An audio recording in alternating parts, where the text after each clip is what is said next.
नमस्कार नमस्कार नमस्कार, good evening good evening good evening, नमस्ते नमस्ते नमस्ते, good evening, happy Ashtami. Yes, good evening good evening good evening. Audio video clear है तो एक बारी पहले बता दीजिए बेटा, आज का डेट है 10th of October 2024। जय माता दी, हैप्पी नवरात्रि, शुभ अष्टमी। हाँ जी, ऑडियो वीडियो क्लियर है क्या बेटा जी? एक बार ही बता दो ऑडियो वीडियो क्लियर है। शुरू करें फिर बेटा आज का लेक्चर। यस एवरीवन, आज हमें क्वेश्चन प्रैक्टिस करनी है सबसे ज्यादा, क्योंकि आज जो टॉपिक बचे हुए हैं वो बहुत ही ज्यादा नॉर्मल, मतलब बहुत ही बेसिक टॉपिक बचे हुए हैं। मोस्ट ऑफ द चैप्टर हम ऑलरेडी कंप्लीट कर चुके हैं, आप सबको पता है। बहुत छोटी छोटी बेसिक बातें बेटा, एथिकल इश्यूज और जीईएसी से रिलेटेड कुछ डेटा बेस्ड चीजें आज हमें पढ़नी है। चैप्टर मोस्टली कवर हो चुका है। बायोटेक्नोलॉजी प्रिंसिपल और बायोटेक्नोलॉजी एप्लीकेशंस के बहुत सारे क्वेश्चंस करने हैं हमें तपस्या सीरीज के। बायोटेक एप्लीकेशन के पीवाईक्यूज भी करने हैं, तो काफी सारा क्वेश्चन करना है आज हमें। मैंने कुछ कुछ की ना बेटा डेफिनेशन, अंग्रेजी की डेफिनेशन भी ऑलरेडी लिख रखी है, क्योंकि बेसिक डेफिनेशन ही आज हमें करनी है और फिर हमें बहुत सारे क्वेश्चन करने हैं। Can you see? Oh my god, इतने सारे हम कर पाएंगे? 84 स्लाइड्स हो गई है भाई। चलो देखते हैं, करना तो पड़ेगा ही बेटा, नहीं करोगे तो कहां जाओगे। ठीक है।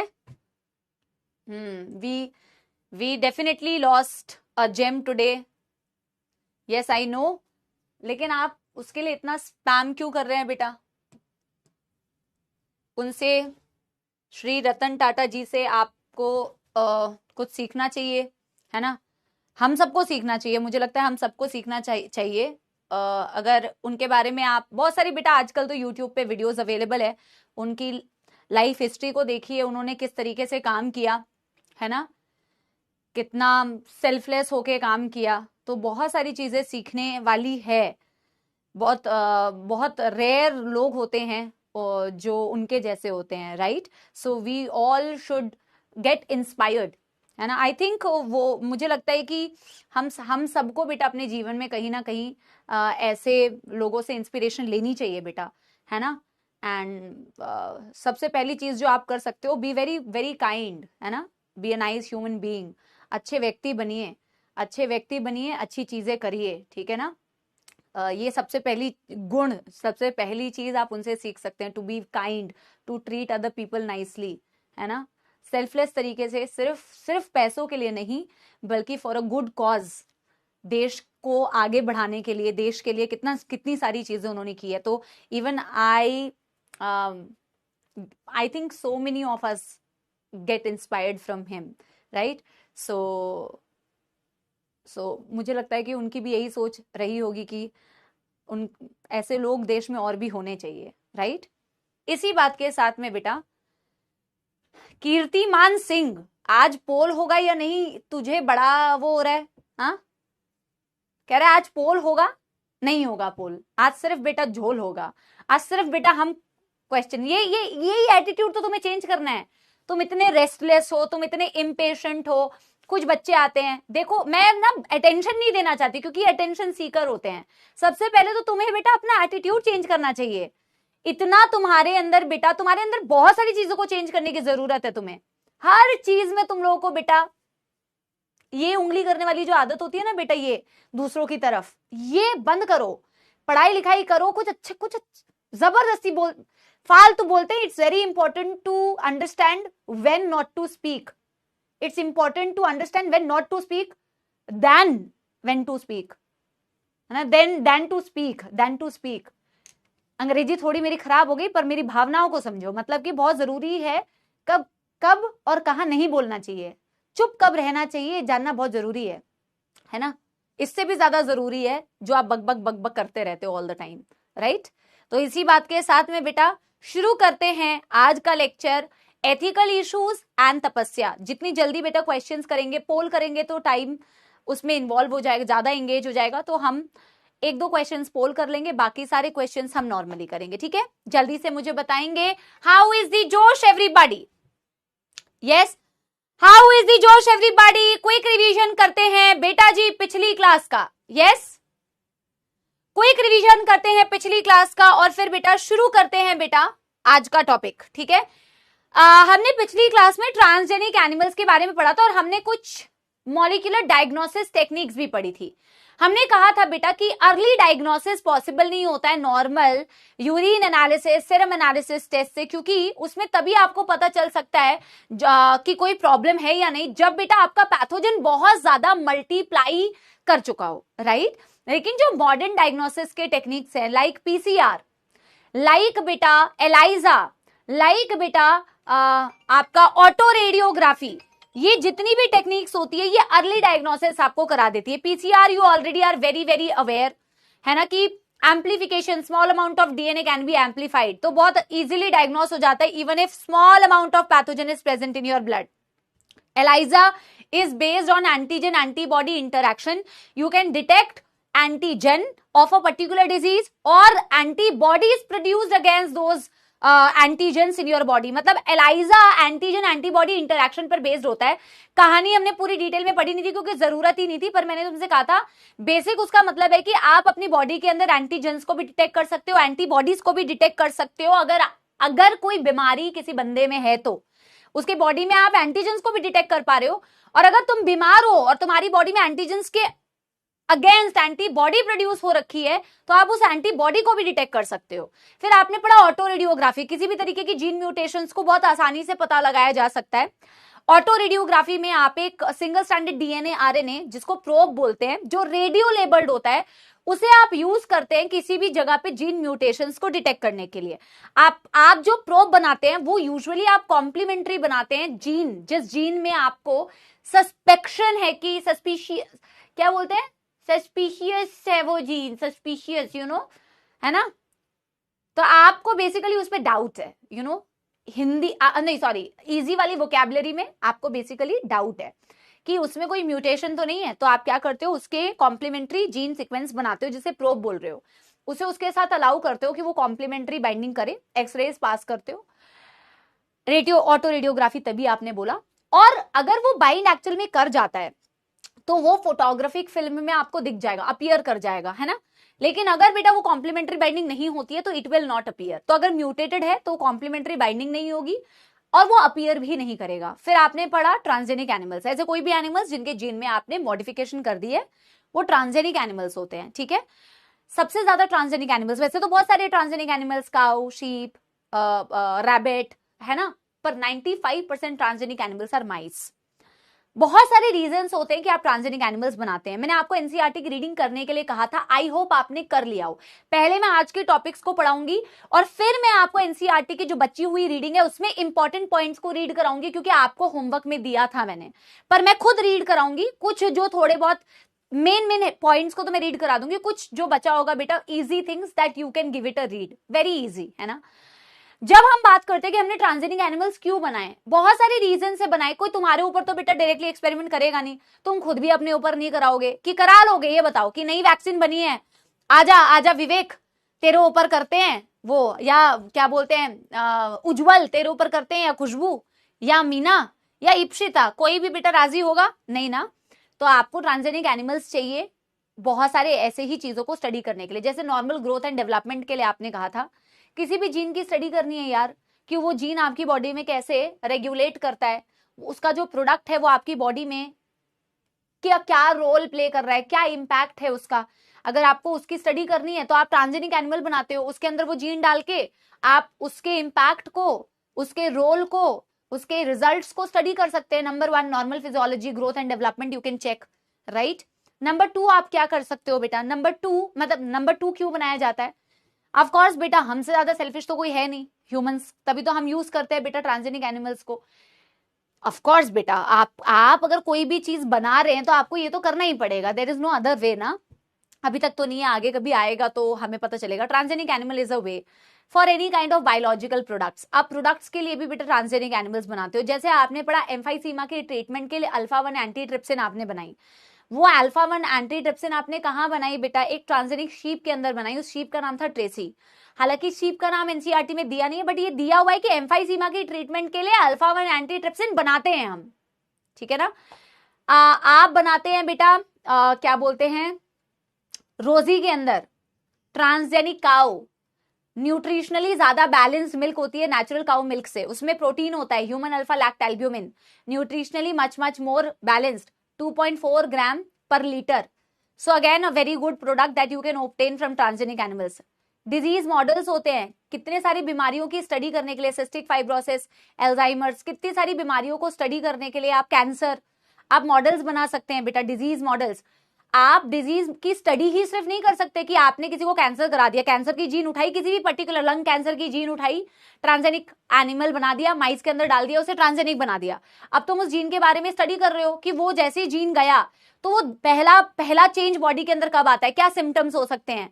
और तुम किसी ड्रग की भी टेस्टिंग कर सकते हो साथ के साथ कि अगर लंग कैंसर करा दिया है मैंने तो क्या ये ड्रग इसकी बॉडी पे इफेक्टिव है, इसके क्या साइड इफेक्ट्स हैं. तो आप केमिकल टेस्टिंग भी करते हो, है ना, केमिकल टेस्टिंग भी करते हो, वैक्सीन सेफ्टी टेस्टिंग भी करते हो. इनफैक्ट मैंने आपको केमिकल सेफ्टी टेस्टिंग में ये बताया था, ड्रग्स की जब टेस्टिंग करते हो, आप किसी भी ड्रग की टेस्टिंग करते हो तो ट्रांसजेनिक एनिमल्स को ऐसा बनाया जाता है कि वो ज्यादा सेंसिटिव हो, ताकि अगर इतना सा भी कोई प्रॉब्लम हो तो आपको तुरंत पता चल जाए. They are more sensitive than normal, है ना, कि अगर जरा सी भी सेंसिटिविटी है ना तो तुरंत से पता चल जाए. तो केमिकल सेफ्टी है या नहीं, ड्रग्स की टेस्टिंग ट्रांसजेनिक एनिमल्स पे करी, वैक्सीन सेफ है या नहीं उसकी भी टेस्टिंग आपने ट्रांसजेनिक एनिमल्स पे करी. आज हम बहुत बेसिक चीजें पढ़ने वाले हैं जैसे कि एथिकल इशू. ठीक है, एक बार मुझे बता दो बेटा, कोई दुखदर्द समस्या तो नहीं है तो एक थम्स अप दे दो. कोई दुखदर्द समस्या तो नहीं है बेटा, एक थम्स अप दे दो. ठीक है, आज बेटा जो चीज हम पढ़ने वाले हैं that is ethical issues and बेटा उससे रिलेटेड क्या क्या ऑर्गेनाइजेशन है, क्या रूल्स एंड रेगुलेशन होती है. क्योंकि आपकी क्लास बेटा बहुत बकवास कर रही है अभी, तो हम क्या करते हैं ना, आपके चैट्स ऑफ कर देते हैं, क्योंकि पढ़ने वाला बच्चा तो पढ़ ही रहा होगा. आज थ्रू आउट द सेशन में चैट्स ऑफ रखूंगी क्योंकि मैंने आप लोगों को बहुत बर्दाश्त कर लिया है बेटा. Now you are going beyond limit. ठीक है, some people are just shameless, they will not understand, they are shameless people, I am telling you, है ना. उनको कोई फर्क नहीं पड़ता है, वो जबरदस्ती की हरकतें करेंगे. बेचारे मेरे प्यारे सपोले का टाइम वेस्ट होगा, मेरा भी होगा, उसका भी होगा. ठीक है ना, I don't want to do that. मैं बहुत अच्छे मूड में हूं यार, मेरे को अपना दिमाग नहीं खराब करना है ऐसे लोगों के कमेंट्स देख के. चलिए मैं चैट्स ऑफ कर रही हूं. जब भी क्वेश्चन मैं आपसे पूछूंगी ना बेटा तो तब मैं चैट्स ऑन कर दूंगी. ठीक है, कुछ डेफिनेशन लिखी हुई है अंग्रेजी की, एनसीईआरटी वाली डेफिनेशंस, और इससे एडिशनल जो भी पॉइंट्स बताने होंगे ना बेटा तो मैं आपको इससे एडिशनल पॉइंट्स बता दूंगी. अभी आप मेरे साथ साथ में लिखते रहना. ठीक है, तो मेरे सारे सपोले पढ़ने वाले समझ गए ये वाली बात. ठीक है, चलिए सबसे पहला टॉपिक जो आज हम करने वाले हैं बेटा दैट इज एथिकल इश्यूज. हम हमेशा एथिक्स की बात करते हैं जो कुछ लोगों में नहीं होती है बेटा. आपकी क्लास में भी बेटा बड़ा रिलेटेबल टॉपिक हो गया है क्योंकि अभी वही चीजें कर रहे थे, वही हरकत कर रहे थे, है ना. एथिक्स, कुछ एथिक्स होने चाहिए किसी भी चीज को करने के लिए. Being a student you should have some ethics to speak to a teacher, to understand what to write and what not to write, है ना. पेरेंट्स के साथ कैसे बात करना है, बड़ों के साथ कैसे बात करना है, ऑफिस में कोई काम कर रहा है तो कुछ वर्क एथिक्स होते हैं, है ना. वर्क एथिक्स होने चाहिए, उसके बियॉन्ड जाके काम नहीं करना चाहिए कि नहीं यार एथिक्स गया भाड़ में, ह्यूमैनिटी गई भाड़ में और हम तो अपनी मर्जी से जो मर्जी में आए वो करेंगे. नहीं, ऐसा नहीं होना चाहिए. जीवन में भी ऐसा नहीं होना चाहिए, बायोटेक्नोलॉजी या जेनेटिक इंजीनियरिंग में भी. आप इसे लिखिए बेटा. ठीक है, ethical issues are some of the problems which are genuine, जो लोगों के प्रॉब्लम्स होते हैं. आप ट्रांसजेनिक एनिमल्स तो बना रहे हो लेकिन आप कितना उसमें मॉडिफिकेशन कर सकते हो, आप किस हद तक जीन में चेंजेस कर सकते हो, मैनिपुलेशंस कर सकते हो, क्या सही है क्या गलत है. ऐसा ना हो कल को आप अपने मर्जी से जो मर्जी में आए जीन में मॉडिफिकेशन कर दोगे, ऐसा नहीं हो सकता. हमने लिखा हुआ है ethics include a set of standards by which a community regulates its behavior and decide what is legitimate and what is not. लोगों के इमोशंस जुड़े हुए होते हैं यार, लोगों के इमोशंस जुड़े हुए होते हैं इन चीजों से कि यार ये गलत है. हमारे अंदर भी फीलिंग आती है ना यार ये नहीं करना चाहिए था यार, ये फिर भी ठीक है. तो एथिक्स वही बेटा सेट ऑफ, वो कुछ स्टैंडर्ड्स होते हैं जिन स्टैंडर्ड से आप ये जो स्टैंडर्ड्स से आप ये डिसाइड करते हैं कि ये लेजिटिमेट है. लेजिटिमेट मतलब ये सही है और ये सही नहीं है. समझ रहे हो. अभी डिसाइड कौन करेगा, ये डिसाइड, देखो लोग तो अपनी मर्जी से बेटा कुछ भी कर सकते हैं, किसी भी, अगर कोई रूल ना हो, जीवन में भी ऐसा होता है, ऑफिस में कोई रूल ना हो तो सब अपनी मर्जी के मालिक होते हैं, कुछ भी करने लगेंगे। रूल्स क्यों बनाए जाते हैं बेटा? यहां पे भी रूल्स बनाए गए कि आप अपने मन से जेनेटिक मॉडिफिकेशन, अपनी मर्जी से कुछ भी प्रोडक्ट फॉर्मेशन, अपनी मर्जी से कोई भी कमर्शियलाइजेशन मार्केट में बेचने नहीं लग सकते आप। जेनेटिक इंजीनियरिंग अप्रूवल कमिटी, एक कमिटी बनाई गई, genetic engineering approval committee GEAC, जो ये डिसाइड करती है कि जीन मैनिपुलेशंस कितना होना चाहिए, कैसा होना चाहिए, पब्लिक डोमेन में आप उसको जब डाल रहे हैं तो वो पब्लिक यूज के लिए सेफ है या नहीं, आपने जिसमें जेनेटिक मॉडिफिकेशन की वो सही है या नहीं, है ना। ये रूल बनाने वाला, प्रोडक्ट जो आप बेचेंगे आगे, वो प्रोडक्ट पब्लिक के लिए सेफ है या नहीं, सेट ऑफ रूल्स जो ये बनाएगी, ये कमिटी जो बनाएगी, जो हमारे बनाई गई हमारे देश में, that is called as genetic engineering approval committee, that decides, that regulates the rules, everything, कितना मॉडिफिकेशन होना चाहिए, कितना मैनिपुलेशन होना चाहिए, किसमें होना चाहिए या नहीं होना चाहिए, कमर्शियलाइज होना चाहिए या नहीं होना चाहिए, उसमें जो प्रोडक्ट बन रहा है वो पब्लिक यूज के लिए सेफ है या नहीं है। तो एक पॉइंट हमने लिखा, फिर मैं एनसीईआरटी पे आती हूं, अगर एनसीईआरटी से कोई पॉइंट्स नोट करने होंगे तो मैं आपको बताऊंगी। आई होप आपने बेटा ये वाली पॉइंट तो नोट कर लिया कि यार क्या सही है क्या गलत है। ये होता है एथिक्स, क्या सही है क्या गलत है ना। एक बार मैं एनसीईआरटी की रीडिंग कराती हूं, देखो, फिर जीईएसी के बारे में हम लिखेंगे। देखो क्या लिखा है एनसीईआरटी ने, the manipulation of living organism by human race can not go any further without regulation. Manipulation, आप जो बदलाव कर रहे हैं लिविंग ऑर्गेनिज्म में, ह्यूमन रेस के द्वारा, हमारे द्वारा किया गया ये बदलाव, can not go any further without regulation. बिना रेगुलेशन के लिए आप कल को बेटा कुछ भी बना दो, है ना, तो ये बियॉन्ड रेगुलेशन नहीं जा सकता। Some ethical standards are required to evaluate the morality of human activities that might help or harm the organism. कोई ethical standards, कुछ तो होना चाहिए स्टैंडर्ड मैम, जो ये इवेल्युएट करे, जो ये डिसाइड करे morality of all human activities को, कि जो लिविंग ऑर्गेनिज्म को हेल्प कर सकती है या हार्म कर सकती है। अब देखो क्या बोला है, going beyond morality of such issues, the biological significance of such thing is also important. एक तो आपने डिसाइड कर लिया मोरालिटी, आपने ये डिसाइड कर लिया सही क्या है गलत क्या है ना, लिविंग ऑर्गेनिजम्स को हेल्प कर रहा है या हार्म कर रहा है। दूसरी जो चीज ध्यान में रखी जानी चाहिए कि उसका सिग्निफिकेंस क्या है। आप जो ट्रांसजेनिक एनिमल बना रहे हो, हार्म कर रहा है नहीं कर रहा है वो तो चलो बाद की बात है, पर आप कर क्यों रहे हो, उसकी क्या इंपॉर्टेंस है, उसका क्या सिग्निफिकेंस है, वो जानना बहुत जरूरी है, right. So the biological significance of such thing is also very important. और ये इसीलिए जरूरी है बेटा, आपने जब कोविड हुआ था तो सारे लोग बड़ी सारी कहानियां बोल रहे थे कि यार इन्होंने ऐसे कर दिया था, उन्होंने वैसे कर दिया था, इनको पता था कि ये जो कर रहे काम, मैं नाम नहीं ले रही हूं, मतलब आपको पता ही है ना, ये गलत है, इनको पता था लेकिन फिर भी इन्होंने ये चीज की, है ना, गड़बड़ हो गई। क्योंकि जब आप जेनेटिक मॉडिफिकेशंस करते हैं तो बड़ा डेंजरस भी हो सकता है, बहुत डेंजरस हो सकता है, हमारी इकोसिस्टम के लिए बहुत खतरनाक भी हो सकता है। इसीलिए तो रूल्स बनने बड़े जरूरी है। पता चला आपने कुछ ऐसा मॉडिफिकेशन कर दिया, ऐसा एनिमल, ऐसी चीज आपने इंट्रोड्यूस कर दी जो खतरनाक है, उसका आपको पता भी नहीं होगा, इतने अनप्रिडिक्टेबल आपको रिजल्ट्स दिख जाएंगे। बड़ा थ्योरेटिकल है बेटा ये चीज, तो आपको सारे पॉइंट्स नोट करने की जरूरत नहीं है, आप एनसीईआरटी से मेरे साथ रीड कर सकते हैं। बोला genetic modification of organisms can have unpredictable results when such organisms are introduced in the ecosystem. Unpredictable result हो सकते हैं, आपको पता भी नहीं होगा, और इसीलिए जरूरी है रूल्स बनाना। देखो, therefore the Indian government has set up organisation such as genetic engineering approval committee which will make decisions. अब मैं ये आपको पहले पढ़ाती हूं। एथिकल इश्यूज में बेटा कोई दुखदर्द समस्या तो नहीं है। एथिक्स मतलब एक सेट ऑफ, हमारे पास एक स्टैंडर्ड्स होने चाहिए ये जानने के लिए कि क्या गलत है क्या सही है, दोज आर द एथिक्स, है ना, क्या सही है क्या गलत है। एथिक्स हर जगह होते हैं बेटा, जेनेटिक इंजीनियरिंग, आपके डेली लाइफ में, आपके ऑफिस में, आपके घर पे, ह्यूमन बिहेवियर में एथिक्स आते हैं। अब जैसे कि हमने बोला कि बियॉन्ड मैनिपुलेशन आप जा नहीं सकते हो, तो आपको रूल्स बनाने पड़े, तो फिर आई बेटा पिक्चर में जीईएसी। सबसे पहले तो बेटा इसका फुल फॉर्म पूछा जाएगा, what is GEAC, very very important, it is called as genetic. नाम से ही आपको समझ में आएगा ये कर क्या रही है, genetic engineering, genetic engineering approval committee, देखो ना अप्रूवल कमिटी है, तो आपको समझ में ही आ रहा है कि अप्रूव करेगी।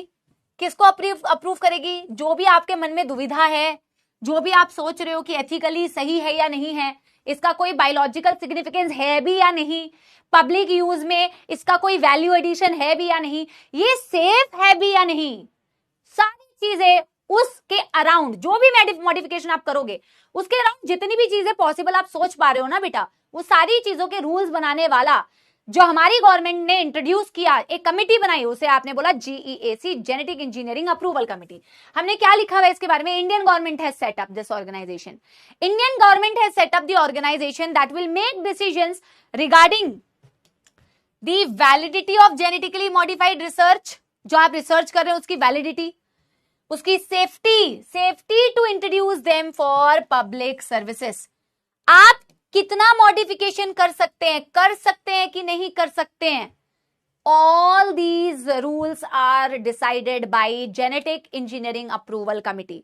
पूरी कहानी लिखने की जरूरत नहीं है, सिंपल सी भाषा में, it is a committee made by Indian government that decides, that make rules about the validity of any research, सही है या गलत है, उसने जो प्रोडक्ट बनाया उसको कमर्शियलाइज आप कर सकते हो नहीं कर सकते हो, वो सेफ है या नहीं है पब्लिक यूजेज में, कितनी हद तक जीन में मॉडिफिकेशन कर सकते हो, all these set of rules are decided by genetic engineering approval committee. तो ये बेसिकली एथिक्स का ध्यान रखता है, ये बेसिकली एथिक्स का भी ध्यान रख रहा है, क्या सही है क्या गलत है, ये उस एथिक्स का ध्यान रख रहा है। इसकी एनसीईआरटी रीडिंग कराऊंगी, पर उससे पहले मैं आप लोगों से पूछना चाहूंगी, बहुत बेसिक चीज है बेटा, थ्योरेटिकल, आप मुझे बताना आपको ये दोनों पॉइंट समझ में आए कि नहीं, यस या नो में बेटा मुझे कमेंट्स में आंसर देना, फिर I will switch off the comments and हम बैक टू एनसीईआरटी रीडिंग आएंगे। इसमें से क्वेश्चन पता है कैसे आता है? जीईएसी का फुल फॉर्म पूछ लेंगे, क्योंकि काफी थ्योरेटिकल है, लेकिन छोड़ना कुछ भी नहीं है बेटा, इसीलिए मैं एनसीईआरटी रीडिंग आपको साथ में करा रही हूँ। थ्योरेटिकल है बट पूछ तो सकते ही है ना, जीईएसी तो पूछा भी गया है, और डेफिनेशन से रिलेटेड पढ़ने में कोई बुराई नहीं है बेटा, सारी चीजें पढ़ लो, बट यूजुअली इसके फुल फॉर्म से क्वेश्चन आ सकता है, या करती क्या है एग्जैक्टली ये पूछ सकते हैं कि जीईएसी जो इंडियन गवर्नमेंट ने सेटअप किया वो एग्जैक्टली उसका रोल क्या था, वो पूछ सकते हैं।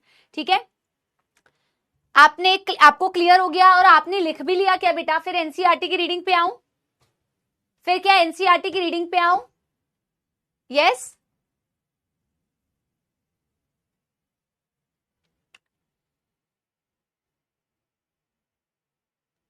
जिसको जीएम जेनेटिकली मॉडिफाइड या जीएमओ का फुल फॉर्म नहीं पता, तो बेटा क्या कर रहे हो आप क्लास में?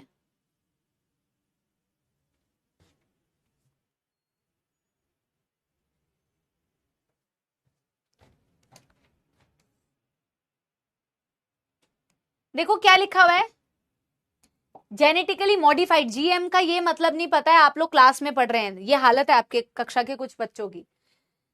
कर लिया ना? एनसीईआरटी की रीडिंग करती हूं, फिर मैं ऑफ कर दूंगी चैट्स बेटा, एक बारी मेरे साथ इसको रीड करो।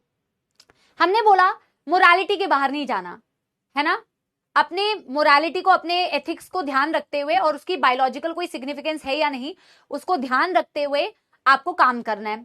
अब वो काम आप अपने बेटा, सब कोई तो बेटा एथिक्स को ध्यान नहीं रखेगा ना, तो एथिक्स को ध्यान रखवाना पड़ेगा। रखवाना कौन पड़ेगा बेटा? जीईएसी उसका ध्यान रखवाएगी। जीईएसी क्या है? Genetic engineering approval committee, Indian government के द्वारा सेटअप की गई एक organisation which will make decisions regarding validity of genetically modified research and the safety of introducing genetically modified organisms for public services. The modification or the usage of living organisms for public services such as food or medicine, for example, has also created problems with patent granted for the same. Patent word आया, अब मैं आपको patent के बारे में बताती हूँ. What do you mean by patent? And then what do you mean by biopatent? ठीक है, बोला आपने जो मॉडिफिकेशन किया, यूज किया लिविंग ऑर्गेनिजम्स को किसी भी कारण से ना, कोई प्रोडक्ट बनाने के लिए, फूड के लिए, मेडिसिन के लिए, तो लोगों को पेटेंट में प्रॉब्लम आने लग गई। व्हाट इज पेटेंट, पहले ये समझना पड़ेगा, फिर क्या प्रॉब्लम आई ये मैं आपको समझाऊंगी। पेटेंट का क्या मतलब होता है? वैसे आप लोगों में से बहुत सारे बच्चों को ये शब्द पता होगा, पेटेंट मतलब एग्जैक्ट अंग्रेजी की डेफिनेशन नहीं पता होगी, पर वैसे पेटेंट पता होगा। पेटेंट का मतलब होता है यार अगर मैंने कोई चीज बनाई है, मैं रिसर्चर हूं, मैंने कोई चीज बनाई है, तो उस पे सारे अधिकार, सारे राइट्स मेरे हैं। आप मतलब वो उसका पूरा एक प्रोसीजर होता है कि आपको पेटेंट लेना पड़ता है, आपको उसको रजिस्टर कराना पड़ता है, गवर्नमेंट आपको फिर उसकी पेटेंट देती है ना। तो ऑफ कोर्स वो रजिस्टर वगैरह कराना पड़ता है, तो आपको तभी मिलता है, आपको तभी ग्रांट होता है वो पेटेंट, जब आप पूरे रिसर्च और सारी प्रूफ्स वगैरह देते हो। दैट इज कॉल्ड एज हाँ copyright, like the copyright. Yes yes absolutely right, ठीक है, बिल्कुल सही। अब मैं आपको फिर से पढ़ाती हूँ और कमेंट्स ऑफ करती हूँ, ठीक है, बिल्कुल सही। कॉपीराइट जैसे आप बोलते हो ना, फिर कॉपीराइट आ जाता है, तो आप लोग ये बहुत अच्छे से जानते हो क्योंकि आपने कॉपीराइट वर्ड यूज किया। तो कॉपीराइट एग्जैक्टली जैसे यूट्यूब पे आपने कोई गाना मेरे यूट्यूब चैनल पे, मेरा एक यूट्यूब चैनल है, तुम्हें पता है? नहीं पता है? जाओ सब्सक्राइब करो मेरे यूट्यूब चैनल को। कुछ नहीं करती मैं उस यूट्यूब चैनल पे, बहुत पहले मैंने बनाए थे, बहुत पहले मैंने किया हुआ था, अभी तो रिसेंट मैंने कुछ नहीं डाला है। 62,000 कुछ फॉलोअर्स होंगे उसमें, सब्सक्राइबर्स होंगे उसमें, है ना। तो मैं पहले गाने वाने का भी कुछ डालती थी। Anyway let's not do that. मेरे उस पर आ गया था कॉपीराइट क्योंकि मैंने गाने का कोई वीडियो डाला था, तो जिसका ओरिजिनल गाना होता है वो आप पे कॉपीराइट कर देता है कि भाई मेरा कंटेंट चुराया, है ना। तो पेटेंट का मतलब मेरा राइट है, मेरा अधिकार है उस पर। अगर लेकिन ऐसा नहीं है कि जिसपे आपका अधिकार है कोई और उसे यूज नहीं कर सकता, कर सकता है, बट रूल्स होते हैं कुछ। अभी मैं आपको समझाती हूँ क्या। तो मैंने एक पेटेंट की डेफिनेशन लिखी हुई है कि set of exclusive rights granted by a state और a government to an inventor to disclose an invention for public. कोई इन्वेंशन, कोई आविष्कार आपने किया, है ना, आपने उसको पब्लिक यूजेज में लाना है, लोगों को बताना है ना। तो पब्लिक सर्विस के पब्लिक की सर्विस के लिए पब्लिक डोमेन में आपको डिस्क्लोज करना है, आपको बताना है कि यार ये मेरा प्रोडक्ट है and this is what I have invented. तो आपको उसके लिए राइट्स दिए जाते हैं बाय स्टेट और द गवर्नमेंट। आपको कुछ राइट्स मिले, एक स्पेसिफिक ड्यूरेशन के लिए आपको उसके लिए राइट्स मिलते हैं। तो जो इन्वेंटर है उसको वो राइट्स मिला कि ये आपका प्रोडक्ट है। इसकी ये नॉर्मल डेफिनेशन होती है पेटेंट की। किसी बायोलॉजिकल प्रोडक्ट पर अगर किसी का राइट है तो उसे बायो पेटेंट बोलते हैं। अगर मैं कह रही हूं, अगर हम कह रहे हैं राइट्स ग्रांटेड, अगर हम कह रहे हैं बेटा rights granted to biological product, granted for biological product, किसी बायोलॉजिकल प्रोडक्ट के लिए अगर आपको ग्रांट हुआ है फॉर बायोलॉजिकल प्रोडक्ट, अगर आपको किसी बायोलॉजिकल प्रोडक्ट के लिए राइट्स मिले, it is known as bio patent. उसी पेटेंट को आपने बायो पेटेंट बोल दिया। किसी बायोलॉजिकल प्रोडक्ट के लिए आपने पेटेंट, आपको मिल गया, आपने कुछ ऐसा बनाया, आपको वो राइट्स मिल गए, that is called as bio patent. लेकिन आप जैसे बोलते चोरी करना, कुछ लोग चोरी करते, ऊपर से सीना चोरी भी करते हैं, आप इसे लिखिए, मैं अभी बताऊंगी, उसे कहते हैं पायरेसी। पायरेसी का मतलब होता है चुरा लेना। पायरेसी वर्ड से भी आप लोग बहुत वाकिफ होंगे क्योंकि आप लोग YouTube you know you guys Gen Zs. So piracy means basically चोरी कर लेना। इसने मेरा पायरेसी मतलब कंटेंट चुरा लिया, है ना, तो कॉपीराइट आ जाता है, क्लेम कर सकते हो आप। बायो पायरेसी मतलब किसी ने बायोलॉजिकल प्रोडक्ट चुरा लिया। ऐसा बिल्कुल नहीं है कि आपकी इन्वेंशन, आपका किया हुआ काम कोई और यूज नहीं कर सकता, परमिशन लेनी पड़ती है आपको गवर्नमेंट से, आपको उस इन्वेंटर से आपकी पूरी परमिशन ग्रांट होती है। जब आप परमिशन ले लेते हैं और आप मेंशन करते हैं कि आपने इसका यूजेज किया है, आप उसको क्रेडिट्स देते हैं, तो आप यूज कर सकते हैं। लेकिन अगर आपने बिना परमिशन के, बिना ऑथराइजेशन के, कहते हैं अनऑथराइज्ड तरीके से अगर बेटा आपने ये काम किया, अनऑथराइज्ड तरीके से अगर आपने बेटा इसे यूज किया, तो इसे कहते हैं बायो पायरेसी। समझ में आ रही है बेटा बात? पायरेसी मतलब चोरी कर लेना, बायो पायरेसी मतलब किसी की बायोलॉजिकल प्रोडक्ट को आपने चोरी कर लिया, वो भी अनऑथराइज तरीके से। समझ में आ रही है बात? ये आपने लिख लिया होगा, मैं ये उम्मीद कर रही हूं, ये आपने लिख लिया होगा। तो मैं इसके आगे की लाइन एक बार एनसीईआरटी की आपको पढ़ के सुनाना चाहती हूं कि एनसीईआरटी ने क्या लिखा है। There is a growing public anger that certain companies are being granted patents. कई सारे कंपनीज को पेटेंट मिल जाता है for product and technologies that make use of genetic material, plants and other biological resources that have long been identified and developed and used by farmers and indigenous people of a specific religion और country. Indigenous people मतलब कोई particular nation, particular country के जो native लोग हैं, जो native farmers है, उनके उस जगह, उस नेशन, उस स्टेट से बिलोंग, उस व्यक्ति से बिलोंग करने वाला कोई प्रोडक्ट था, बायोलॉजिकल प्रोडक्ट था, कोई जेनेटिक मटेरियल था, कोई प्लांट्स था, कोई ऐसी चीज थी जो सालों साल उस देश से बिलोंग करती है, सालों साल उस कंट्री से बिलोंग करती है। कई सारी कंपनीज क्या कर रही है, बिना ऑथराइजेशन के, बिना इंफॉर्मेशन के, बेमतलब के इन सारी चीजों का, जो एक पर्टिकुलर जगह से बिलोंग करते हैं, जो एक पर्टिकुलर व्यक्ति के से बिलोंग करते हैं, उनके राइट्स दे देते हैं। तो लोगों के अंदर गुस्सा भर रहा है कि बिना रूल्स के, बिना परमिशन के आप ऐसा कैसे कर सकते हो। समझ में आ रही है बात। अब इसमें कहानी बताई गई है कि ऐसी चोरी किसने की थी। अब यहां बायोपायरेसी का कॉन्सेप्ट आएगा और इसमें से क्या क्वेश्चन बनता है। एक तो बायोपायरेसी का डेफिनेशन पूछ सकते हैं, इसमें क्वेश्चन बनता है बेटा जितना भी डेटा यहाँ पे एनसीईआरटी में दिया हुआ है। यहाँ बासमती राइस की बात की गई है क्योंकि एक यूएस कंपनी को पेटेंट दे दिया था हमारे बासमती राइस का। आपको बासमती तो पता ही है, अभी मैं बताती हूँ, ठीक है ना। बासमती तो आपने सुना ही होगा, पहले मैं आपको बताती हूँ इसमें। अच्छा, इसको बाद में पढ़ाती हूँ, है ना, इसको, क्योंकि ये अभी ये अमेरिकन कंपनी को जो राइट मिले थे, पहले मैं आपको, पेटेंट आपने लिख लिया ना, अब मैं पायरेसी के बारे में पहले बताती हूँ आपको, पहले बता देती हूँ फिर कमेंट्स ऑन करूंगी। बायो पेटेंट आपने लिख लिया, अब मैं बात कर रही हूँ पायरेसी। बायोपायरेसी चोरी कर लेना, बेसिकली हिंदी में सिंपल शब्दों में अगर आप इसका मतलब देखें तो मतलब चोरी कर लेना, है ना। तो हम बायोपायरेसी के बारे में कहते हैं the unauthorized use of biological products by any individual or company, by any individual or company is known as biopiracy, is known as biopiracy। इसी को कहते हैं चोरी करना, बायोपायरेसी।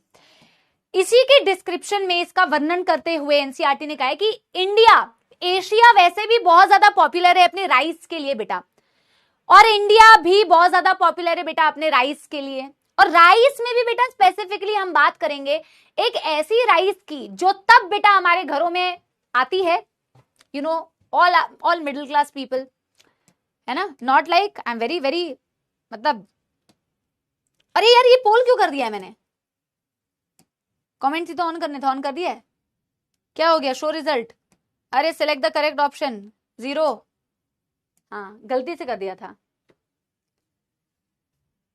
बासमती राइस के बारे में हम सब जानते हैं, जो तभी आती है बेटा जब घरों में मेहमान आते हैं, अपनी खुशबू, अपनी एरोमा, अपने, इसका ऐड भी तो ऐसे ही आता है ना, ऐड, खिले खिले लंबे लंबे दाने, है ना, घर में पकते ही खुशबू आने लग जाए, एड्स भी तो ऐसे ही आते हैं ना। Because basmati rice is known for its aroma, known for its flavour. Normally तो घर में नहीं बनेगा, अलग से एक थैली रखी होती है, जब मेहमान आएंगे तो बासमती राइस खिलाएंगे, खुद भले ही कुछ भी खाएं, हमारे घरों में भी होता था यार, हाँ। तो जो मेहमानों के लिए खास बनता है, बिरयानी बनाएंगे तो बासमती राइस की बनाएंगे, खुद को भी शौक होता है कभी कभार तो बनाते हैं, बासमती राइस घर पे भी बनती है नॉर्मल, अपने हम जैसे नॉर्मल लोगों को खाने के लिए, है ना। तो India is known for, you know, variety of rice, है ना, variety of rice.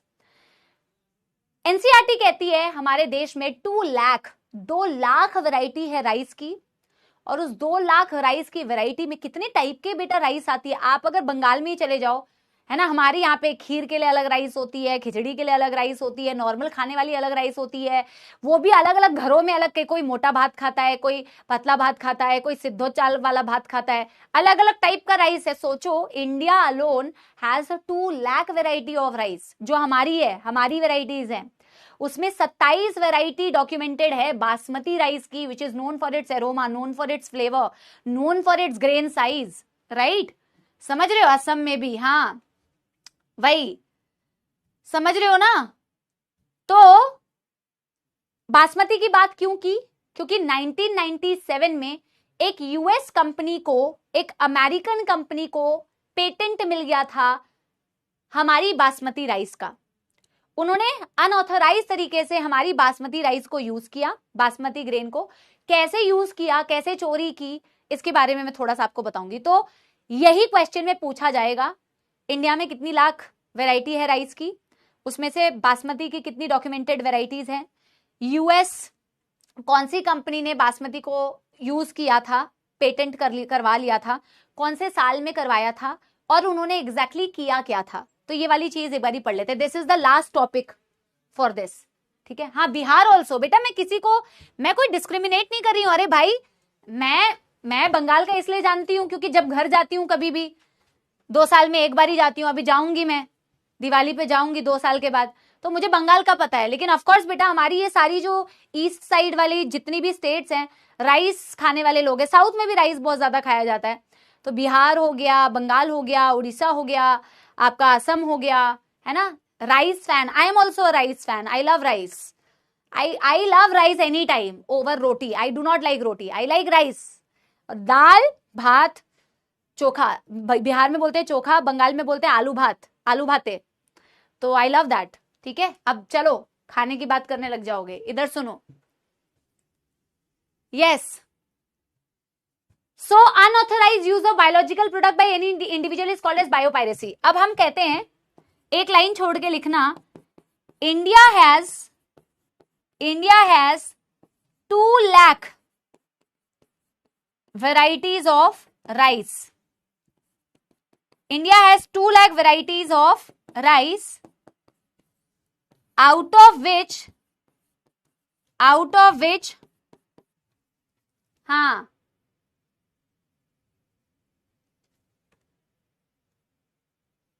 27 documented variety of basmati alone, documented varieties of basmati alone. Basmati का अगर आप देखोगे तो बासमती की खुद की वैरायटी है बेटा, 27 वैरायटी तो बासमती की ही है। फिर हम कह रहे हैं basmati is known for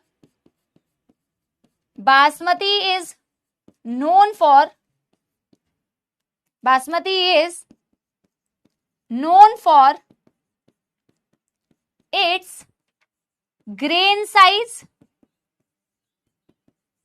aroma and flavour. बेटा इसे जल्दी से कीजिए, फिर मैं आपको बताऊंगी कैसे अमेरिकन कंपनी ने इस पर पेटेंट किया, ठीक है। डन डनाडन डन कर लो पहले फटाफट से।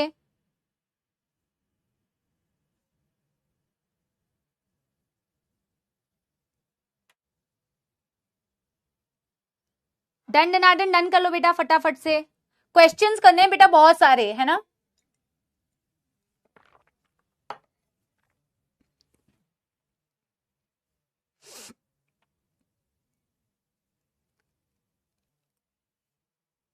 Done everybody, done everybody.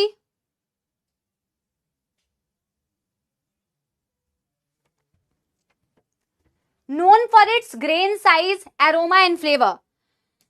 ये क्वेश्चन पूछेंगे 1997 में किसने किया चोरी, इन दी ईयर, वेरी इंपॉर्टेंट, इसे स्टार मार्क करियो बेटा। इन 1997 an American company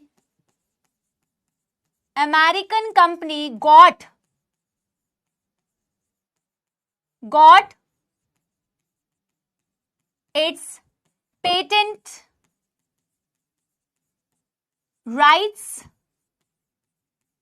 by the US government for a variety of Indian basmati. और इन्होंने देखो क्या चालाकी की, इन्होंने हमारी बासमती को यूज किया। अरे ये क्या हो रहा है, इन्होंने क्या किया देखो, इन्होंने हमारी बासमती को यूज किया और कितनी चालाकी से एक नया प्रोडक्ट बना दिया, जिससे कहा कि ये तो हमारा प्रोडक्ट है। अब बेटा जब आप वैरायटी ही इंडियन बासमती की यूज कर रहे हो तो आगे जो भी प्रोडक्ट बनाओगे उसमें जीन्स हमारी बासमती के भी तो आएंगे ना। तो उन्होंने बासमती को क्या किया, क्रॉस कर दिया। ये भी क्वेश्चन में पूछते हैं, ओवरऑल बहुत इजी है। कब किया, किसने किया, क्या किया? बासमती को उन्होंने अपनी एक semi dwarf variety of rice थी, एक वेराइटी ऑफ राइस थी, semi dwarf variety of rice. इस वेराइटी ऑफ राइस को बेटा अपनी बासमती से, इंडियन बासमती से इन्होंने क्रॉस किया और फिर इन्होंने क्रॉस करके एक न्यू वेराइटी बना दी और फिर क्लेम करने लग गए ये नई वेराइटी तो अपनी है। लेकिन आप बताइए, ये जो न्यू वेराइटी ऑफ राइस इन्होंने बनाई, क्या इसमें अपनी इंडियन बासमती का रोल नहीं था? बिल्कुल था, बिल्कुल था। यस और नो? राइट। और ऐसा पहली बार नहीं हुआ है बेटा, ऐसा कई बार हो चुका है और हमारे कई प्रोडक्ट के साथ ऐसा हो चुका है। ऐसा नहीं है सिर्फ बासमती के साथ हुआ है। और आपको तो पता ही है बेटा, हमारे यहाँ पे एंशिएंट टाइम से कितनी सारी चीजें यूज होती आ रही हैं।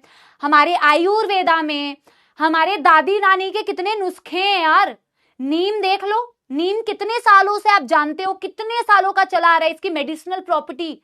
हल्दी आज के डेट पे भी, आज के डेट पे कोविड आया था, हल्दी दूध पी लो, हल्दी दूध पीनी चाहिए, इम्यूनिटी बढ़ती है। तो ऐसा पहली बार नहीं हुआ है और ऐसा एक प्रोडक्ट पे नहीं हुआ है। और ये मैं इसलिए बता रही हूं क्योंकि एनसीईआरटी में दिया हुआ है तो क्वेश्चंस आते हैं। और कितनी चीजों पर ऐसे बायोपायरेसी करने की कोशिश की गई है, पेटेंट करने की कितनी सारी चीजों पे कोशिश की गई है। इंडियन वेराइटी ऑफ हल्दी, turmeric and the Neem, turmeric और नीम पर भी बेटा ऐसे पेटेंट क्लेम करने की कोशिश की गई है। समझ रहे हो? और बेटा हमारा देश तो भैया, it was so rich, it was so rich with so many things, है ना। अंग्रेज आए, है ना, सारी चीजें बेटा लूट के लेके चले गए और खुद बेटा देखो क्लेम करते हैं कि we are superior, we are like this, you know, our culture, we are this, we are that. और जब आए थे तो हमें पता है, हिस्ट्री पढ़ी है आपने, क्या क्या किया था उन्होंने। तो we were actually so so so rich. Indian spices देख लो। बट एनीवे चलो, है ना, असली हिस्ट्री पढ़ाई जानी चाहिए। बहुत सारी चीजें पता नहीं होती है लोगों को, तो पता चलनी चाहिए, है ना। यस, तो नोट डाल के लिखते हैं बेटा, नोट डाल के लिखते हैं, several attempts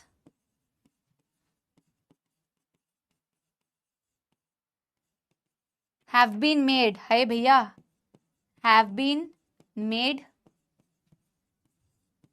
for turmeric and neem as well for the patent. That's it. लिखना सिर्फ इतना है। एनसीईआरटी के कुछ मेन पॉइंट्स को, पैराग्राफ्स को मैं रीड करा देती हूँ, बहुत लास्ट का पैराग्राफ है, कुछ कुछ आप रीड कर लेना, फिर क्वेश्चन में चलते हैं। तो बहुत छोटी छोटी चीजें ही पढ़नी थी। एथिक्स क्या होते हैं, एथिकल इश्यूज क्या होते हैं, जेनेटिकली मैनिपुलेशन जो करते हो उसमें रूल्स कौन बनाता है, क्या डिसाइड करते हैं वो, बायो पेटेंट क्या होता है, बायो पायरेसी क्या होती है, और यूएस की कंपनी ने क्या किया था हमारी बासमती राइस के साथ, कब किया था, क्या प्रोडक्ट बनाया था। दैट्स इट, इतना ही बचा था। इसी में से क्वेश्चंस फ्रेम होंगे। ठीक है, एक बार एनसीईआरटी की रीडिंग करा देती हूँ। डन डन डन डन करो। तो एक गाना भी तो लिखा गया था ना, कितना प्यारा गाना था। पता नहीं आप में से कितने लोगों ने ये सुना है कि नहीं। जहां डाल डाल पर सोने की चिड़िया करती है बसेरा, वो भारत देश है मेरा, वो भारत देश है मेरा। जहां सत्य, हिंसा और धर्म का पग पग लगता डेरा, वो भारत देश है मेरा, वो भारत देश है मेरा। है ना, सुना है? यस, चलिए, yes everybody, done done done done done done. NCERT की रीडिंग कर लें एक बारी। क्या आप लोग तैयार हैं, एक्साइटेड हैं क्वेश्चन सॉल्व करने के लिए? क्योंकि जब आप अभी क्वेश्चंस अटेम्प्ट करेंगे तो आपको पता चलेगा कि आप कितने पानी में हैं। और बिल्कुल बेटा नीट बेस्ड क्वेश्चन है, एनसीईआरटी की हर एक लाइन से क्वेश्चन है, जैसा नीट में एक्चुअल में बिल्कुल बेसिक क्वेश्चंस पूछे जाते हैं वही क्वेश्चंस है। पहले पीवाईक्यू करेंगे। हाँ, done done done done.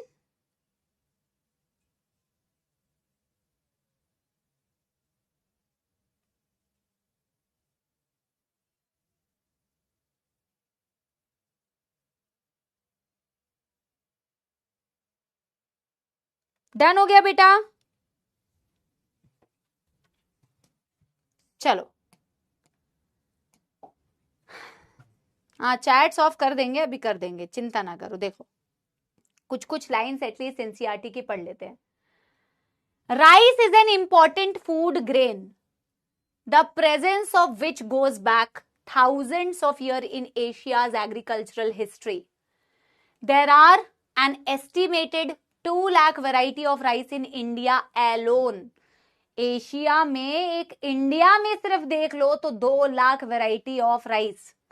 The diversity of rice in India is one of the richest in the world. हमारे पास जो डाइवर्सिटी है राइस की, वन ऑफ द रिचेस्ट, मतलब सबसे ज्यादा वन ऑफ द वेराइटीज अगर आपको देखने को मिलेगी तो हमारे यहाँ पे मिलेगी। Basmati rice is distinct for its unique aroma and flavour and 27 documented varieties of basmati rice are grown in India. Documented है 27 वेराइटीज हमारे पास, डॉक्यूमेंटेड है, अभी पता है हमें कि इतनी तो हैं। 27 डॉक्यूमेंटेड वेराइटीज है बासमती जो इंडिया में अलोन ग्रो की जाती है। There is a reference to basmati in ancient text, folklore and poetry that as it has been grown for centuries। मतलब इनका वर्णन बहुत सारी जगहों पे, हमारे एंशिएंट टेक्स्ट पे, पोएट्रीज में, बहुत जगह पे हमारी बासमती को डिस्क्राइब किया गया है, डिस्कस किया गया है। इतनी पुरानी है ये basmati, as it is grown for many years। In 1997 an American company got patent right on basmati rice through US Patent and Trademark Office। This allowed the company to sell a new variety of basmati in US and abroad। This new variety of basmati had been actually derived from Indian farmers variety। जो मैंने बोला कि एक US company को rights उन्होंने grant कर दिया US patent ने, और उन्होंने उसको अलाउ किया कि आप उसको बेच सकते हो। पर उन्होंने कैसे बेचा? एक नई वैरायटी बना के बेचा। ये नई वैरायटी एक्चुअल में बासमती से ही डिराइव हुई थी। Indian basmati was crossed with semi dwarf variety and claimed as an invention और नोवेलिटी। नोवेलिटी का मतलब क्या होता है? नोवेलिटी मतलब कुछ नया बनाना। नोवेलिटी का मतलब है something knew that you have created. तो बोला, इन्होंने क्लेम किया कि ये जो हमने वैरायटी बनाई है ये समथिंग न्यू है, ये कुछ नया है, ये पहले कहीं पे भी नहीं था। It's a new product, it's a new invention, it's a novelty. The patent extends to functional equivalents implying that other people selling basmati rice could be restricted by the patent। ये कहानी बेटा आप पढ़ लेना, ये बहुत वही वाली बात कही हुई है कि यार अब जो पेटेंट्स है, अगर आपको बेटा किसी के भी पेटेंट को यूज करना है तो आपको परमिशन लेनी पड़ेगी। रिस्ट्रिक्ट हो जा, मतलब अगर किसी भी बंदे का कोई भी प्रोडक्ट है जो उसका खुद का है तो बाकी लोग रिस्ट्रिक्टेड होते हैं उसे यूज करने के लिए। आप बिना ऑथराइजेशन के, बिना परमिशन के लिए उसे यूज नहीं कर सकते। ठीक है, यहाँ पे मैं आपको पढ़ाऊंगी ये बायोपायरेसी। देखो ये बहुत ही बेसिक चीज है, आप पढ़ सकते हो। Biopiracy is the term used to refer to the use of bioresources by multinational companies and other organizations without proper authorization from the countries or the people concerned without compensatory payment। बोला biopiracy एक ऐसा शब्द है जिसे use किया जाता है as unauthorise usages of any bio resources. आपने किसी देश का, किसी रीजन का, किसी स्टेट का, किसी कंट्री का, किसी व्यक्ति का कोई रिसोर्स यूज कर लिया बिना परमिशन के, बिना ऑथराइजेशन के, और कंपनसेटरी पेमेंट भी नहीं किया। ऑफ कोर्स बेटा अगर कोई हमारी डिस्कवरी है, हमने उसको कई सालों की रिसर्च से बनाया, तो अगर कोई और उसे यूज करना चाहता है तो of course there are certain set of rules, standards, ethics and ये जो बोला है ना कि कॉम्पनसेटरी पेमेंट्स, तो बोला कि अगर आप कॉम्पनसेटरी पेमेंट भी नहीं कर रहे हो, पैसे भी नहीं दे रहे हो और बिना ऑथराइजेशन के यूज कर रहे हो, तो इसे कहा जाता है biopiracy. This is again a very basic बेटा paragraph, you can give it a read. ठीक है, यही ऑल इन ऑल बेटा बचा हुआ था, ethical issues, biopiracy and genetic engineering approval committee. I hope आपको क्लियर हो गया। एक बारी बेटा एनसीईआरटी की रीडिंग जो बची हुई है कर लेना, इन केस एक और पैराग्राफ आई थिंक बचता है।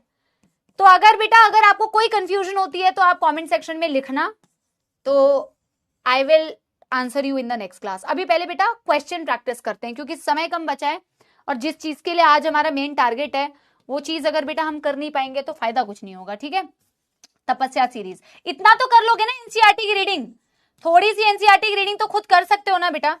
तपस्या सीरीज करेंगे, लेकिन उससे पहले करेंगे पीवाईक्यूज।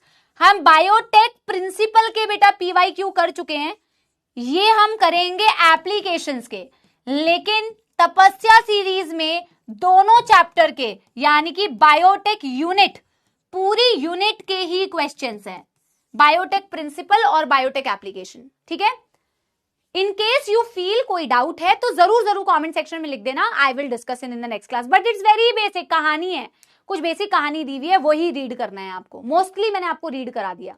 ठीक है, शुरू करें। यस,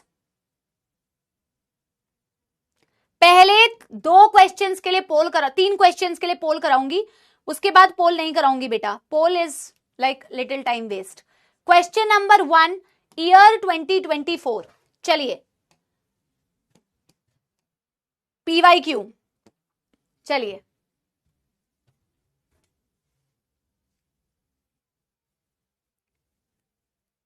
हजारों बार बता चुकी हूं, सोमैटिक हाइब्रिडाइजेशन वाला टॉपिक और टिश्यू कल्चर कब होगा, पूरे लेक्चर्स देखो और पता चल जाएगा आपको कब होगा। अवंतिका आप भी वही वाला क्वेश्चन पूछ रहे हो, रेगुलर क्लास अटेंड नहीं करते हो आप लोग।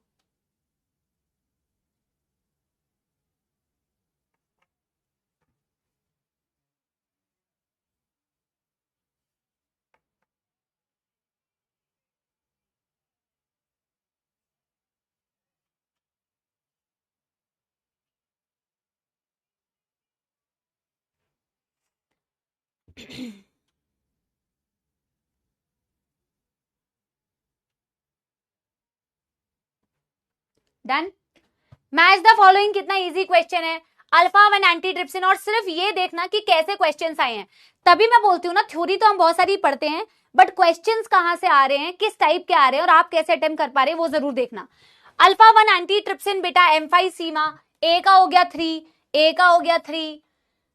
एंजाइम रिप्लेसमेंट थेरेपी करते हो एडीए डेफिशिएंसी, डी का हो गया 2। एक यही ऑप्शन, अगर तुम्हें जीन में कंफ्यूजन है तो कंफ्यूजन भी नहीं होगी, ऑप्शन 1। ठीक है, बी का 4, क्राई 1 एबी कॉर्न बोरर, मैंने सिर्फ यही याद रखने के लिए कहा था आपको, cry 2 AB and cry 1 AC, this is for cotton bollworm. Option A is the correct answer. Show results. तो भी कितने कम बच्चों का, ये 13% बच्चों ने उल्टा आंसर, डी का 3 कैसे कर दिया है आपने। एंजाइम रिप्लेसमेंट थेरेपी एम्फाइसीमा, ये 13% बच्चे कहां से आए हैं। चलिए 2024 का एक क्वेश्चन, बाकी जो क्वेश्चंस थे वो बायोटेक प्रिंसिपल से रिलेटेड थे, तो वो हमने वहीं पे कर लिए हैं सॉल्व।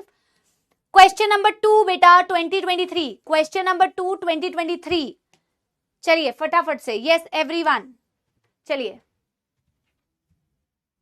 चलिए,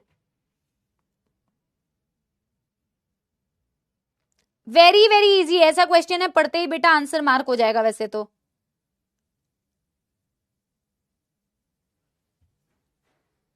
Which of the following techniques does not serve the purpose of early diagnosis of a disease for early treatment? कौन पर्पस सॉल्व नहीं करती है, देखते ही आंसर मार्क हो जाना चाहिए with in a second. Serum and urine analysis, serum and urine analysis, ये तो 90% अबव आंसर आना चाहिए, बाकी सारी अर्ली डायग्नोसिस कर रही है, 90% तो नहीं आया। ये कहां से आते हैं ये सी, रिकॉम्बिनेंट डीएनए टेक्नोलॉजी, ये रिकॉम्बिनेंट डीएनए टेक्नोलॉजी नहीं करती है तो कौन करता है, तुम करते हो, ये क्या है बेटा ये।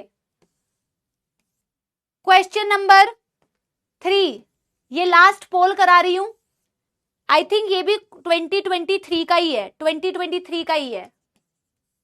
इसके लिए 45 सेकंड का टाइमर लगा रही हूं, बहुत सारे सेंटेंस रीड करने पड़ेंगे। चलो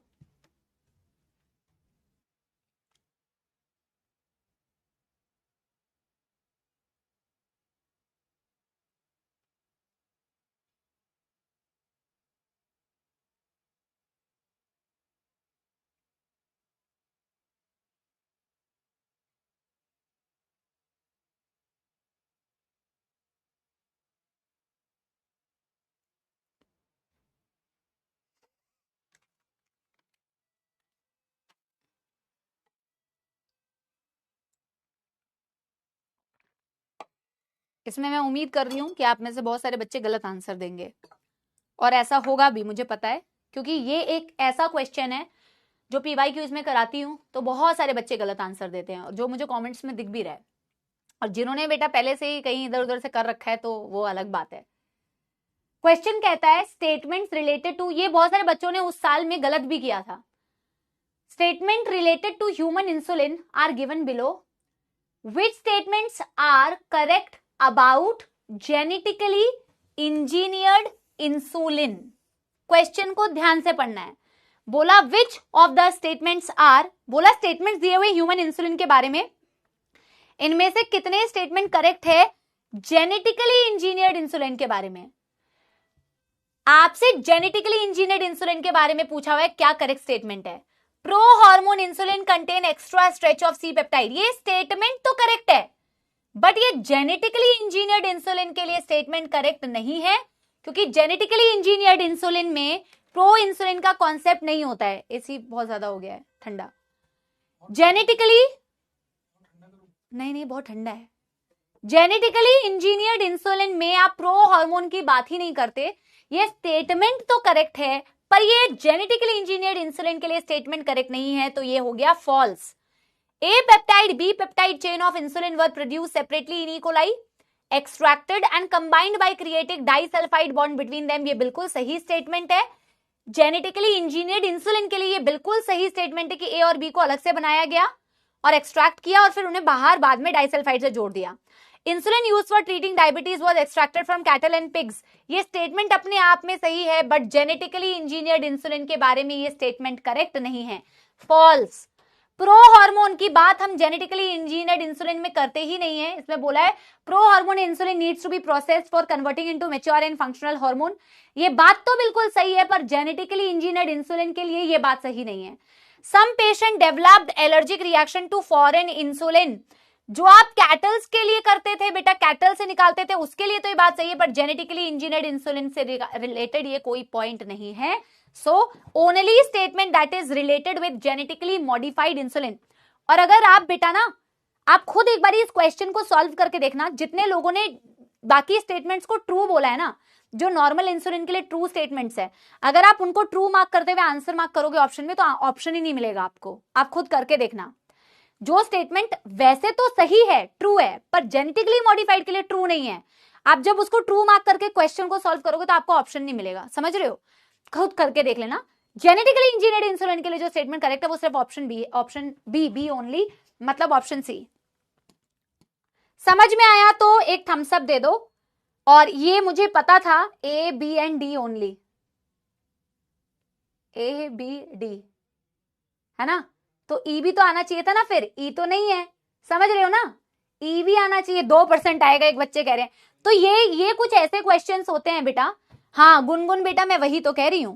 तो एक्चुअल में ये कुछ ऐसे क्वेश्चंस होते हैं, अब ये आउट ऑफ एनसीईआरटी क्वेश्चन नहीं है, बट ये रैंक डिसाइडिंग क्वेश्चंस होते हैं, जहां 360 में 360 आ सकते हैं। ये एक ऐसा सवाल दे देते हैं जिससे कि बच्चा बिल्कुल घूम जाए। बट एक बारी मेरी बात को गौर फरमाना, और जो मैं बोल रही हूं वो एक बारी करके देखना, तो आपका दिमाग, अपना दिमाग खपाया करो कि आंसर बन भी रहा है या नहीं बन रहा है, आंसर बन भी रहा है या नहीं बन रहा है। बनेगा ही नहीं, आप जिस स्टेटमेंट को ट्रू बोल रहे हो ऑप्शन ही नहीं मिलेगा आपको, फिर आपका दिमाग चलना चाहिए। ये लीडर बोर्ड है आपका। एनीवे, क्लियर है ना बेटा? Option 3 is the correct answer. अब बिना पोल के क्वेश्चंस करते हैं, क्योंकि बहुत सारे क्वेश्चंस है बेटा। क्वेश्चन नंबर 4, ठीक है। इन जीन थेरेपी, कमेंट में ही आंसर दे देना। In gene therapy of adenosine deaminase deficiency, patient requires periodic infusion of genetically engineered lymphocytes because ADA deficiency में बार बार lymphocyte क्यों देने पड़ते हैं? Because lymphocytes are not immortal, because genetically engineered lymphocytes are not immortal, cell immortal नहीं होती है, इसीलिए बार बार बेटा आपको करना पड़ता है ये काम। Option 1 is the correct answer. Question number 5, question number 5 2021 का, विद रिगार्ड टू इंसुलिन। अब जेनेटिकली मॉडिफाइड वगैरह नहीं बोला है, अब सिर्फ इंसुलिन की बात की है in general. With regard to insulin choose the correct option. C peptide is not present in mature insulin, true. Insulin produce by recombinant DNA technology has C peptide, ये तो कुछ है ही नहीं बेटा, है ना। उसमें तो वैसे भी सी पेप्टाइड की बात नहीं होती है। Proinsulin has C peptide, true. A and B peptide of insulin are interconnected by disulphide bridges, yes. Normal insulin के लिए कौन कौन सी बातें सही है? ए सही है, सी सही है, डी सही है। और आप एक बार देख पा रहे हो जेनेटिकली मॉडिफाइड इंसुलिन से कितने सवाल आए हैं, इसलिए मैं बार बार कह रही थी कि genetically modified insulin is a very important topic. बहुत सारे सवाल आते हैं, रिपीटेडली आते हैं बेटा इसमें से सवाल, ठीक है। Question number 6, for effective treatment of disease early diagnosis, repeated question, 2024 में देखा आपने या 2023 में देखा? सेम क्वेश्चन आया हुआ था, सेम टाइप का क्वेश्चन, एक ही टॉपिक से क्वेश्चन आया हुआ है तो मतलब सेम ही मानो आप, इसलिए पीवाईक्यू करना चाहिए, बट रिसेंट ईयर का बस। Which of the following diagnostic technique is very useful for early detection? Early detection में आपने एलाइजा पढ़ा है, बाकी सारी कहानी आपने पढ़ी नहीं है। Option 3 is the correct answer. Question number 7, NEET 2020, ये आपके बायोटेक प्रिंसिपल से भी बेटा रिलेटेड क्वेश्चन है। Match the following. BT cotton, Bacillus thuringiensis, ए का हो गया 4। मेहनत इन्हीं की ऑप्शन बनाने में आपने आई थिंक किया भी हुआ है पिछले चैप्टर में। Adenosine D aminase deficiency gene therapy में होता है। RNA interference cellular defence natural normal cellular defence mechanism होता है यूकैरियोट्स में। PCR detection of HIV infection आप कर सकते हो बेटा। Option 2 is the correct answer. Question number 8, ये है क्वेश्चन नंबर 8, इसमें मैं एक पोल कराना चाहती हूं। चलिए क्वेश्चन नंबर 8 के लिए एक मैं पोल कराना चाहती हूं। क्वेश्चन नंबर 8 के लिए मैं एक पोल कराना चाहती हूं, रीजन है उसका, देखते हैं। आप एक बारी करिए इसको, एक बारी आप करिए इसको।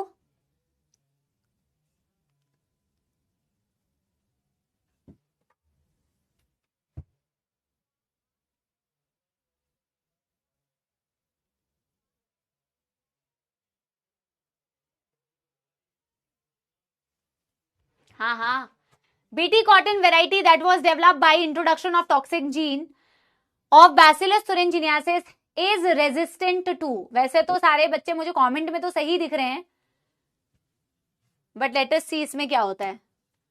Resistant to,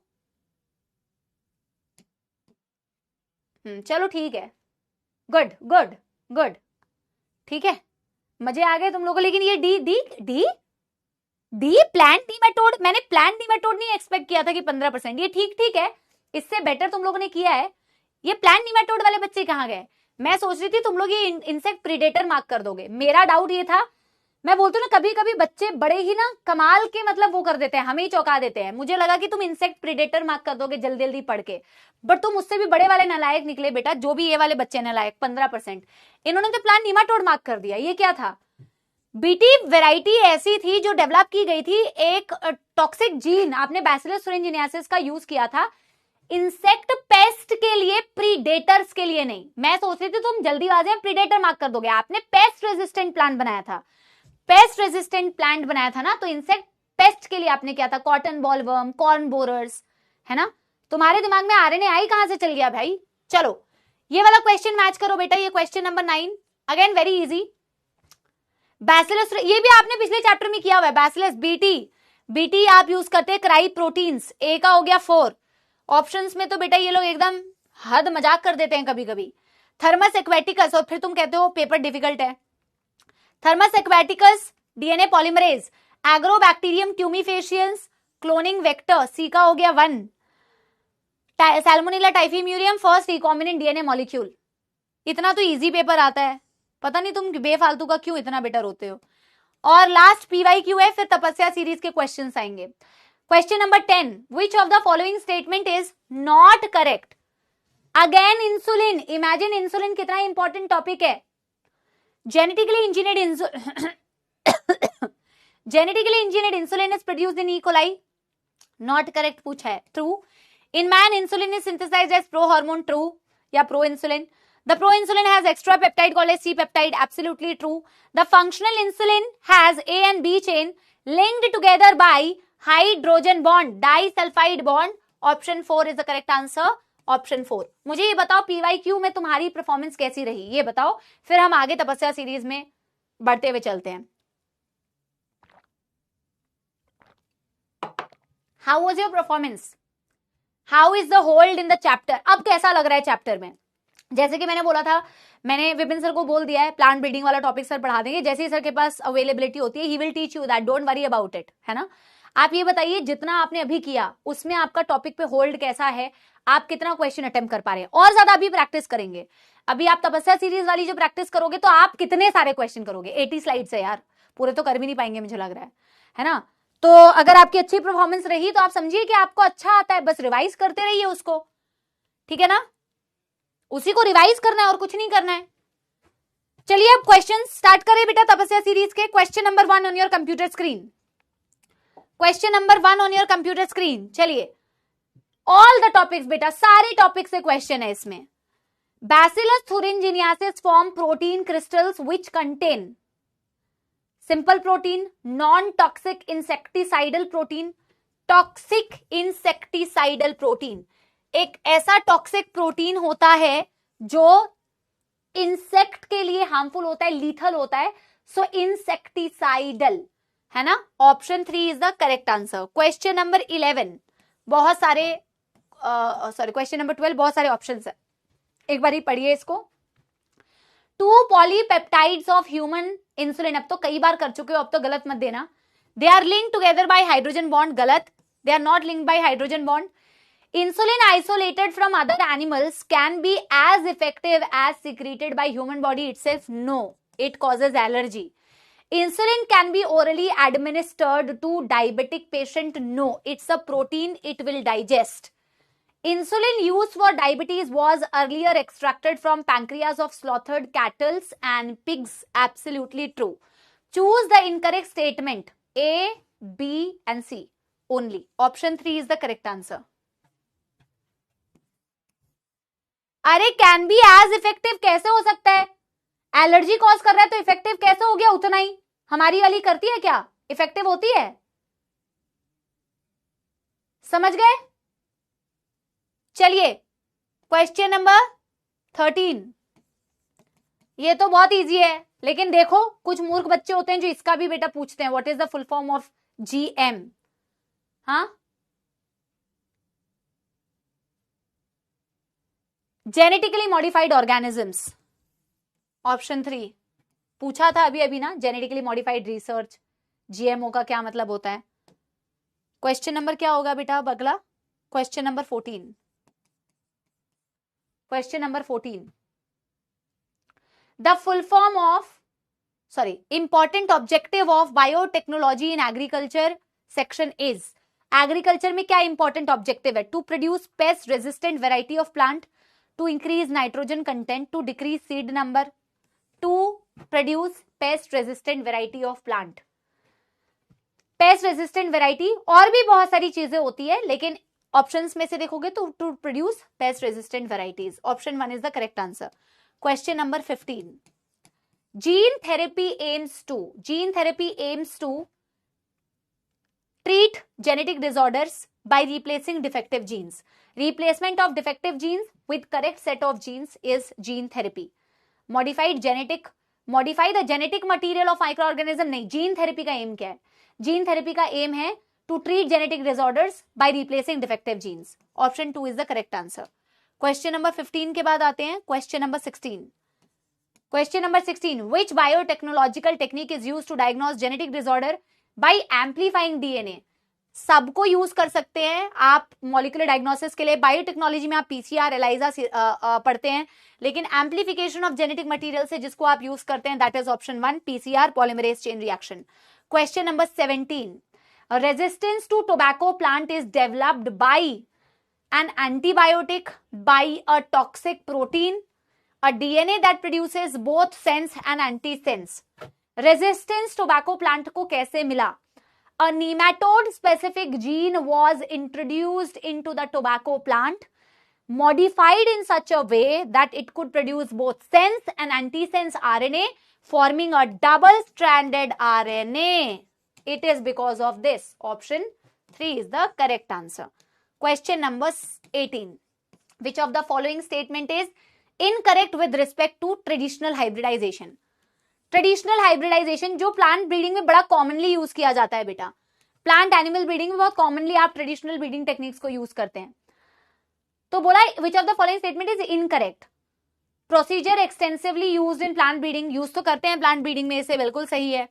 often leads to the inclusion of undesirable genes, ये भी बिल्कुल सही है, क्योंकि आप बायोटेक का जब यूज करते हैं तो आप सिर्फ डिजायर्ड जीन को यूज करते हैं, लेकिन ट्रेडिशनल हाइब्रिडाइजेशन टेक्निक्स में दिक्कत ही ये थी कि यूजफुल जीन्स तो आप ले ही रहे थे, बट अनडिजायरेबल जीन भी साथ के साथ आ जा रही थी।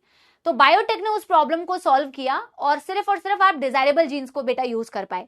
It involves selective inclusion and multiplication of desired gene, ये इसका पॉइंट नहीं है, ये तो जेनेटिक इंजीनियरिंग से होता है।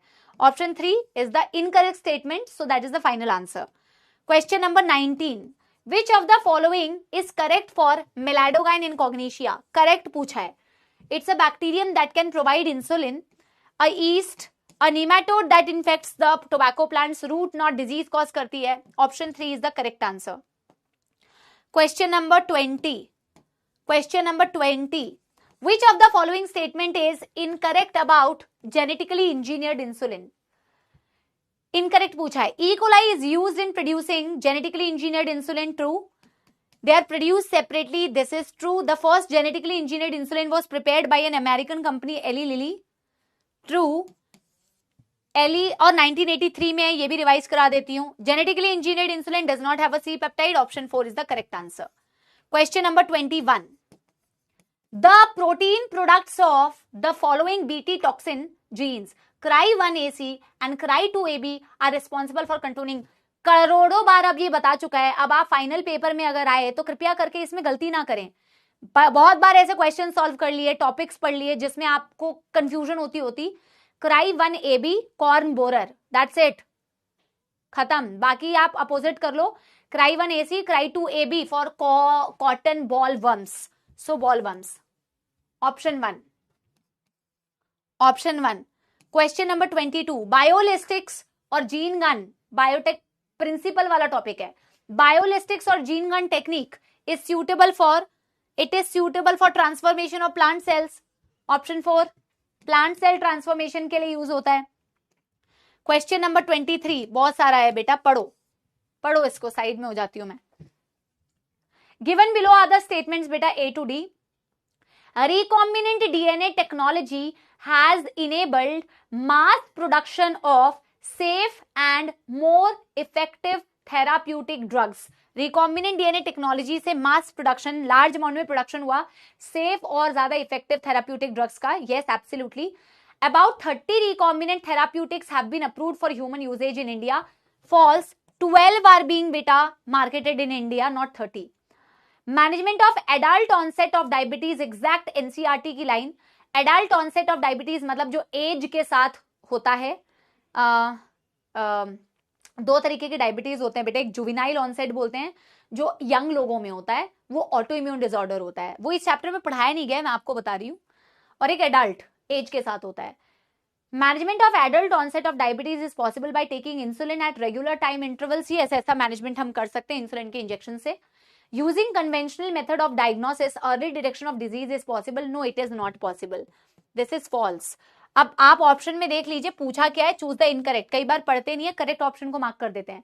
B and D, option 4, option 4 ही मार्क किया है, ठीक है। Question number 24, the significance of heat shock method in bacterial transformation is. आप हीट शॉक लगा क्यों करते हो?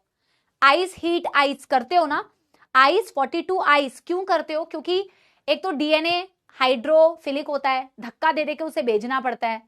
ये ऑप्शन में तो नहीं दिया है, नहीं ना, बोला है कि सिग्निफिकेंस क्या होता है, significance of heat shock. Heat shock क्यों दिया? To facilitate the binding of DNA to the cell wall, uptake the DNA through the membrane transfer protein, uptake of DNA through transient pores in bacterial cell wall.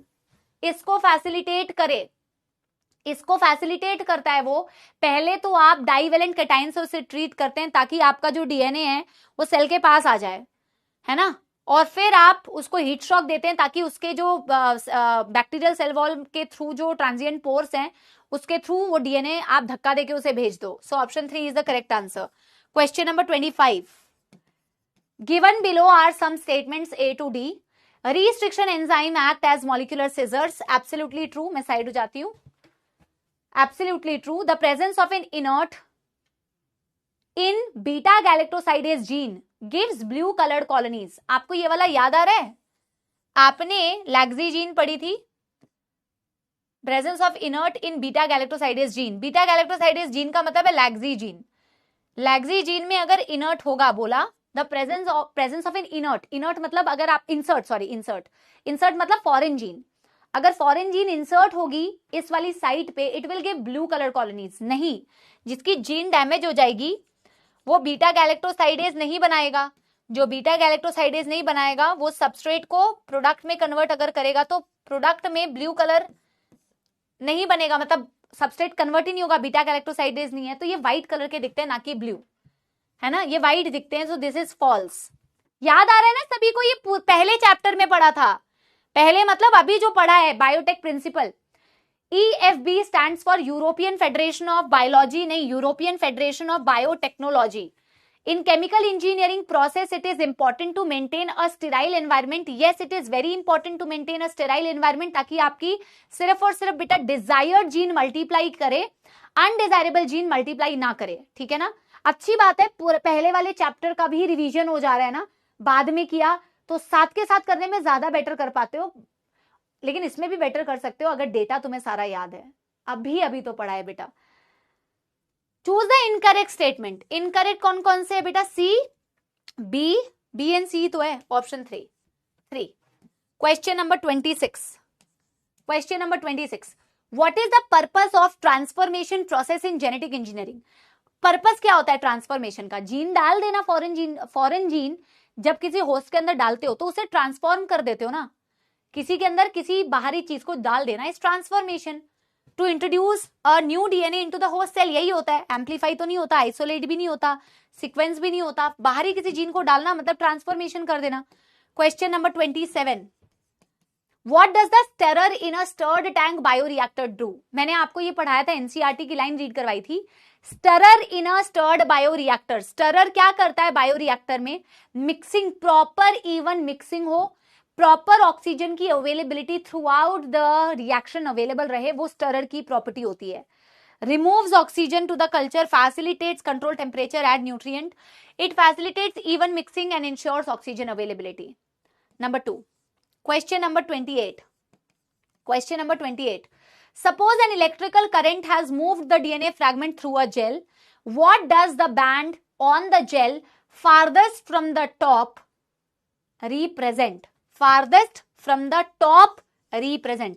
अगर top ये है, अगर top ये है, top वो होता है जहां वेल्स होते हैं, अगर टॉप ये है जहां वेल्स होते हैं तो फारदेस्ट बैंड क्या रिप्रेजेंट कर रहा है? जो सबसे दूर, farthest band represents all the fragments near the wall, shortest fragment, जो सबसे दूर, all of these कैसे है जो भी डील कर रहे हैं, farthest fragment वो होगा जो सबसे छोटा फ्रेगमेंट होगा, क्योंकि जो सबसे छोटा फ्रेगमेंट होगा वही सबसे फार जाएगा।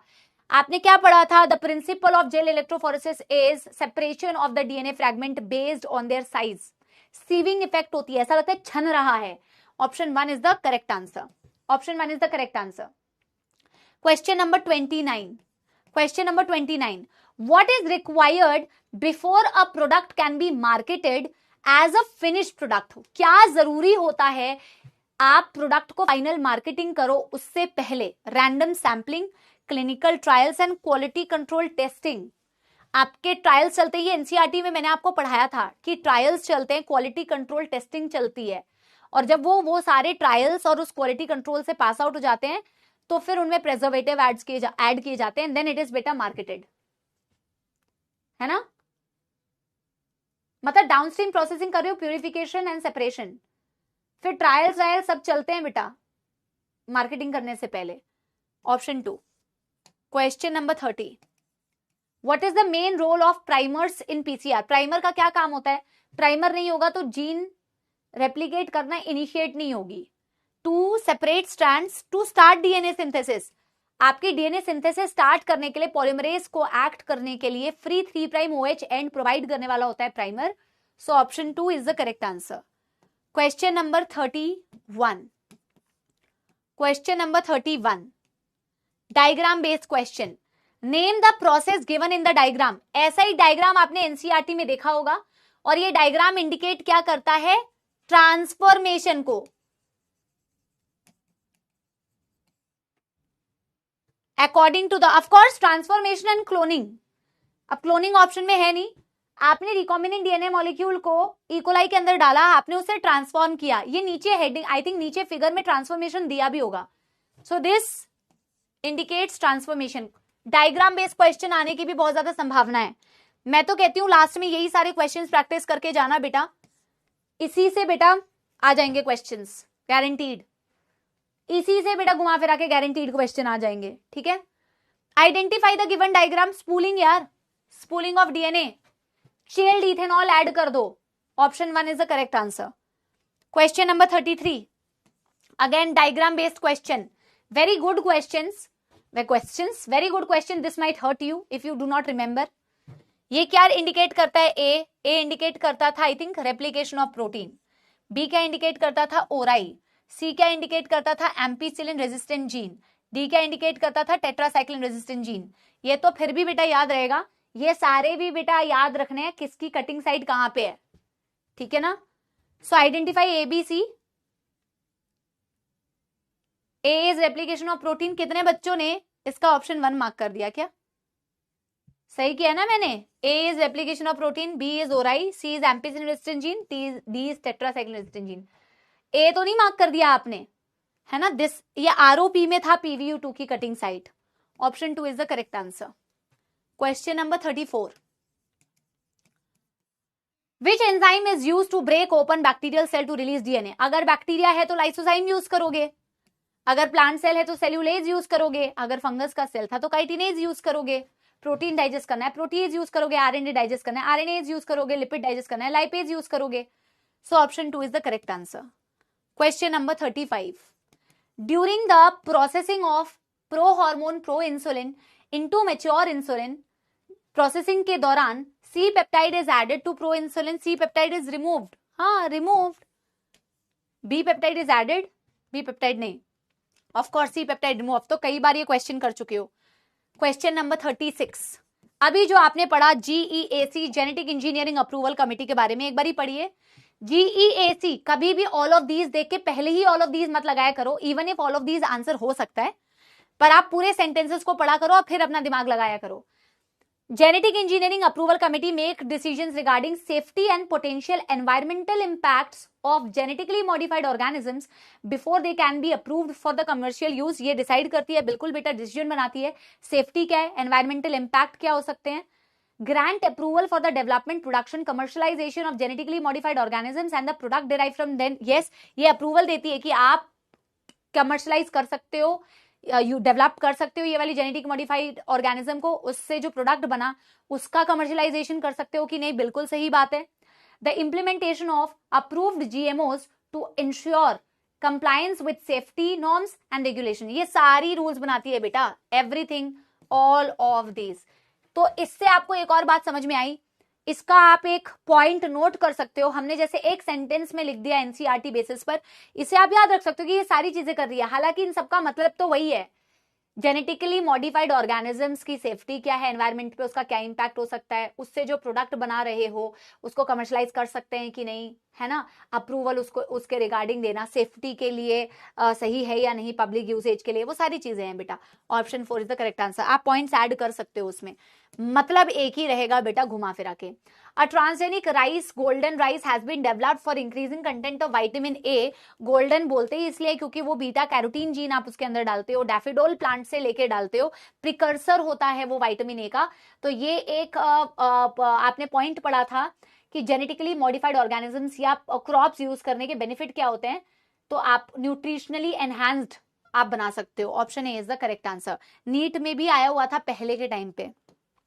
Question number 38, the main challenge for production of insulin using recombinant DNA technology was. अब ये इंसुलिन से रिलेटेड एक डिफरेंट क्वेश्चन आया, पर ये एनसीईआरटी का ही है। मैंने आपसे कहा था जो मेजर चैलेंज था, याद करो वो दिन जब मैं कह रही थी, एक तो बेचारा इकोलाई से तुम बनवा रहे हो इंसुलिन, ऊपर से तुम अगर उससे ये उम्मीद करोगे कि वो सारी चीजें तुम्हारे लिए करके दे दे, तो ऐसा नहीं होगा।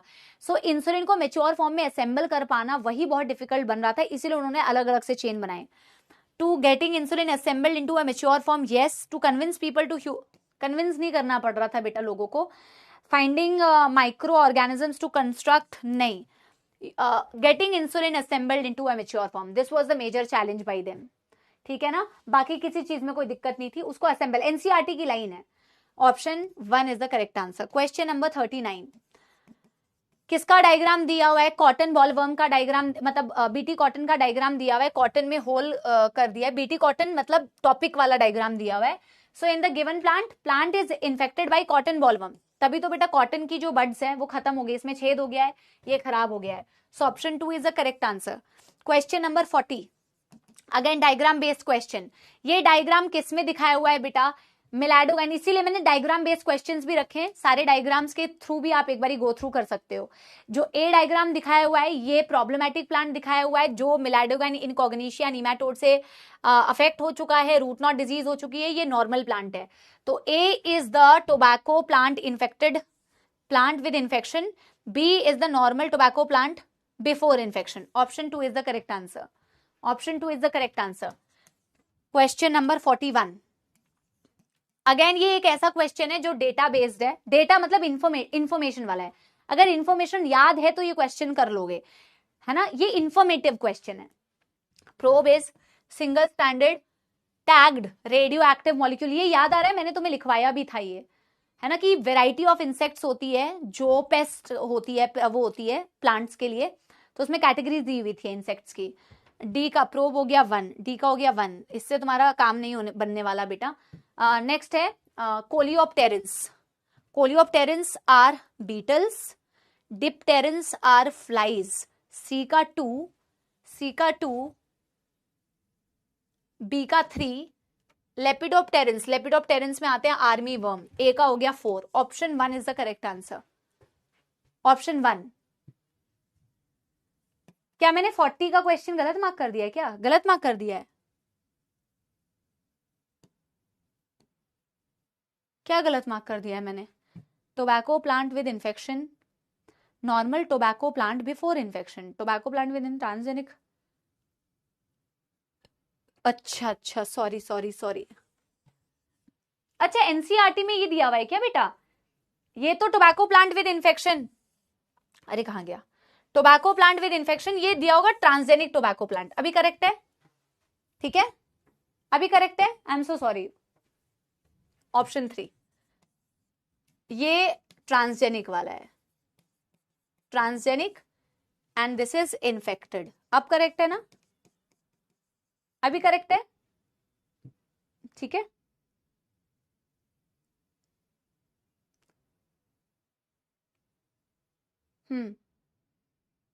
नहीं नहीं, ऑप्शन सी ही होगा. वो एक बच्चा और क्या कह रहे हैं, स्पूलिंग वाला मैम आपने गलत मार्क कर दिया है. क्यों? क्यों भाई? स्पूलिंग तो दिखाया, इसमें क्या गलत है? सही तो है. अब देखो ऐसी गलती मेरे से भी हुई ना, ऐसी गलती भी अवॉइड करनी है ना. अब मैं तुम्हें जल्दी जल्दी जल्दी जल्दी प्रैक्टिस करा रही हूं ना. अभी ठीक है. चलो क्वेश्चन नंबर 41 पे आते हैं. ये करेक्ट कर लिया सब लोग ने तो एक थम्स अप दे दो. ठीक है, एक थम्स अप दे दो. चलो अगला क्वेश्चन करते हैं बेटा 42. Question number 42. Question number 42. ठीक है, चलो चलो चलो, कोई नहीं, स्पैमर छोड़ो. ट्रांसजेनिक काऊ है हमारी रोजी. सी का हो गया बेटा 2, सी का हो गया 2, सी का हो गया 2, डी का हो गया 1. ट्रांसजेनिक माइस को यूज किया जाता है पोलियो वैक्सीन की सेफ्टी की टेस्टिंग के लिए. डी का हो गया 1, डी का हो गया 1, डी का हो गया 1. अल्फा 1 एंटी ट्रिप्सिन का आपने यूज किया बेटा एम्फाइसीमा को ट्रीट करने के लिए. बी का हो गया 4, बी का हो गया 4. ए का हो गया 3. ट्रांसजेनिक मॉडल आपने बनाए हैं डिजीज की स्टडी करने के लिए, तो ए का हो गया 3, ए का हो गया 3. ऑप्शन 3 सिस्टिक फाइब्रोसिस के लिए. ठीक है ना. इसमें इतने रंगीन आंसर क्यों आ रहे हैं? इसमें इतने रंगीन आंसर क्यों आ रहे हैं बेटा? थम्स अप दे देना. कई बार मैं भी जल्दी जल्दी में रीड करती हूँ ना, बट कोई नहीं, ये करेक्ट ही है. अल्फा 1 एंटी ट्रिप्सिन एम्फाइसीमा के लिए यूज किया. ट्रांसजेनिक काऊ आपका हो गया बेटा रोजी. ट्रांसजेनिक माइस पोलियो वैक्सीन की सेफ्टी के लिए. Transgenic model cystic fibrosis. ठीक है. Question number 43. भाई बहुत क्वेश्चन है यार. Question number 43. Choose the correct answer from the given option. 1983 में पहला एली लिली कंपनी ने डीएनए सीक्वेंसेस भी बनाए थे करस्पॉन्डिंग टू ह्यूमन 1983। ए 1990 में जीन थेरेपी दी गई थी। बी का हो गया 1, मार्क करते हैं, बी का 1, ए का 2, ऑप्शन 4 में ही दिख रहा है 1997 ट्रांसजेनिक काउ प्रोड्यूसिंग मिल्क। सी का हो गया 4 1972 पहला रिकॉम्बिनेंट डीएनए। 1997 के लिए 2 डेटा दिए गए हैं बेटा एनसीईआरटी में। एक दिया है रोजी वाला डेटा ह्यूमन अल्फा लैक्ट एल्ब्यूमिन, और एक डेटा दिया गया 97 के लिए बासमती राइस वाला। दोनों ही डेटा याद रखना, ठीक है ना, दोनों ही डेटा याद रखना। Option 4 is the correct answer. Question number 44, question number 44, choose the correct answer from the given option.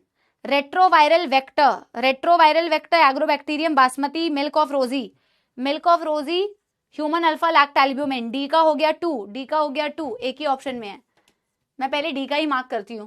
Basmati rice, C basmati rice got patent rights. B का हो गया Agrobacterium tumefaciens use for transferring nematode specific gene in the host plant, pest resistant plant. Retroviral vector used for transferring ADA, C DNA gene therapy में use किया था आपने। Option 1 is the correct answer. Question number 40, अब आ गया statement based question. Question number 45, अब statement based questions आएंगे बेटा, ठीक है। Given below are the 2 statements. Gene therapy is an attempt to treat a person suffering from a hereditary disease. Yes, hereditary disease को treat करने के लिए gene में प्रॉब्लम है, आप ऐसे लोगों को ऐसे जीन थेरेपी कर रहे हो, बिल्कुल सही बात है। Adenosine deaminase is an enzyme crucial for the immune system to function. दोनों स्टेटमेंट एब्सोल्युटली करेक्ट है।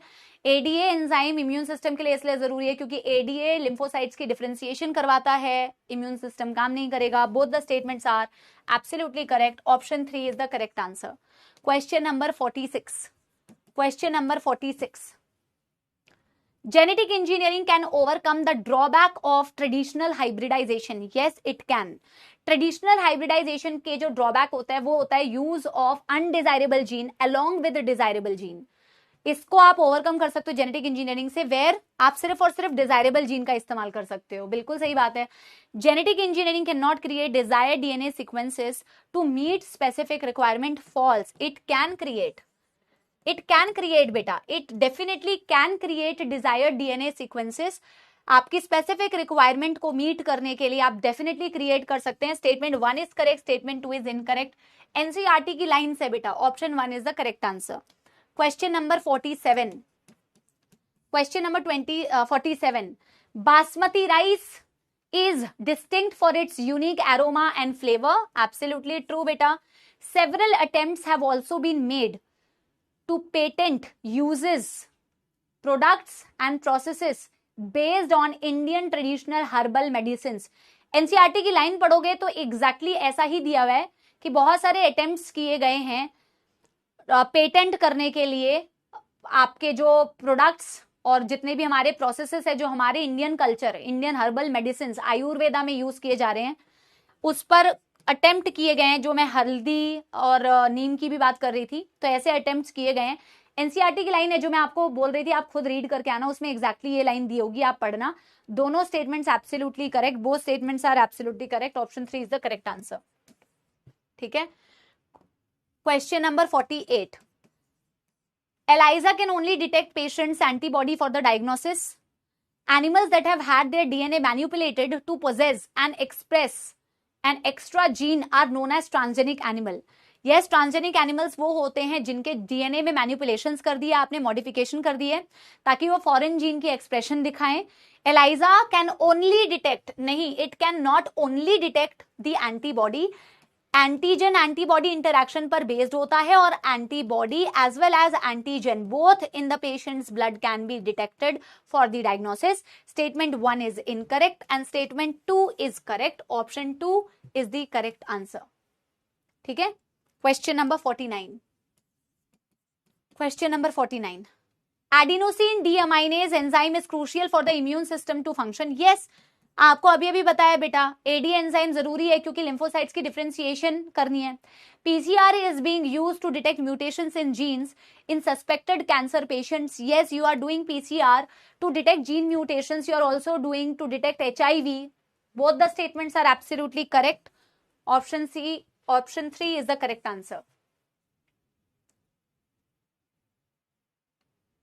ठीक है, हाफ सेंचुरी 50वें क्वेश्चन पे हम पहुंच चुके हैं बेटा. 50th question. चलिए, management of adult onset of diabetes is possible by taking insulin.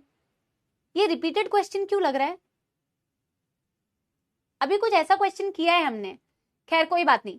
Management of adult onset of diabetes is possible by taking insulin at regular time intervals. Yes, आप manage कर सकते हैं एडल्ट ऑनसेट ऑफ डायबिटीज को. किसी में तो हमने किया, अभी अभी लग रहा है मुझे. Insulin used for diabetes was earlier extracted from the pancreas of slaughtered cattles and pigs. Yes, ये क्वेश्चन रिपीट है क्या, या तो प्रिंटिंग मिस्टेक हो गई होगी.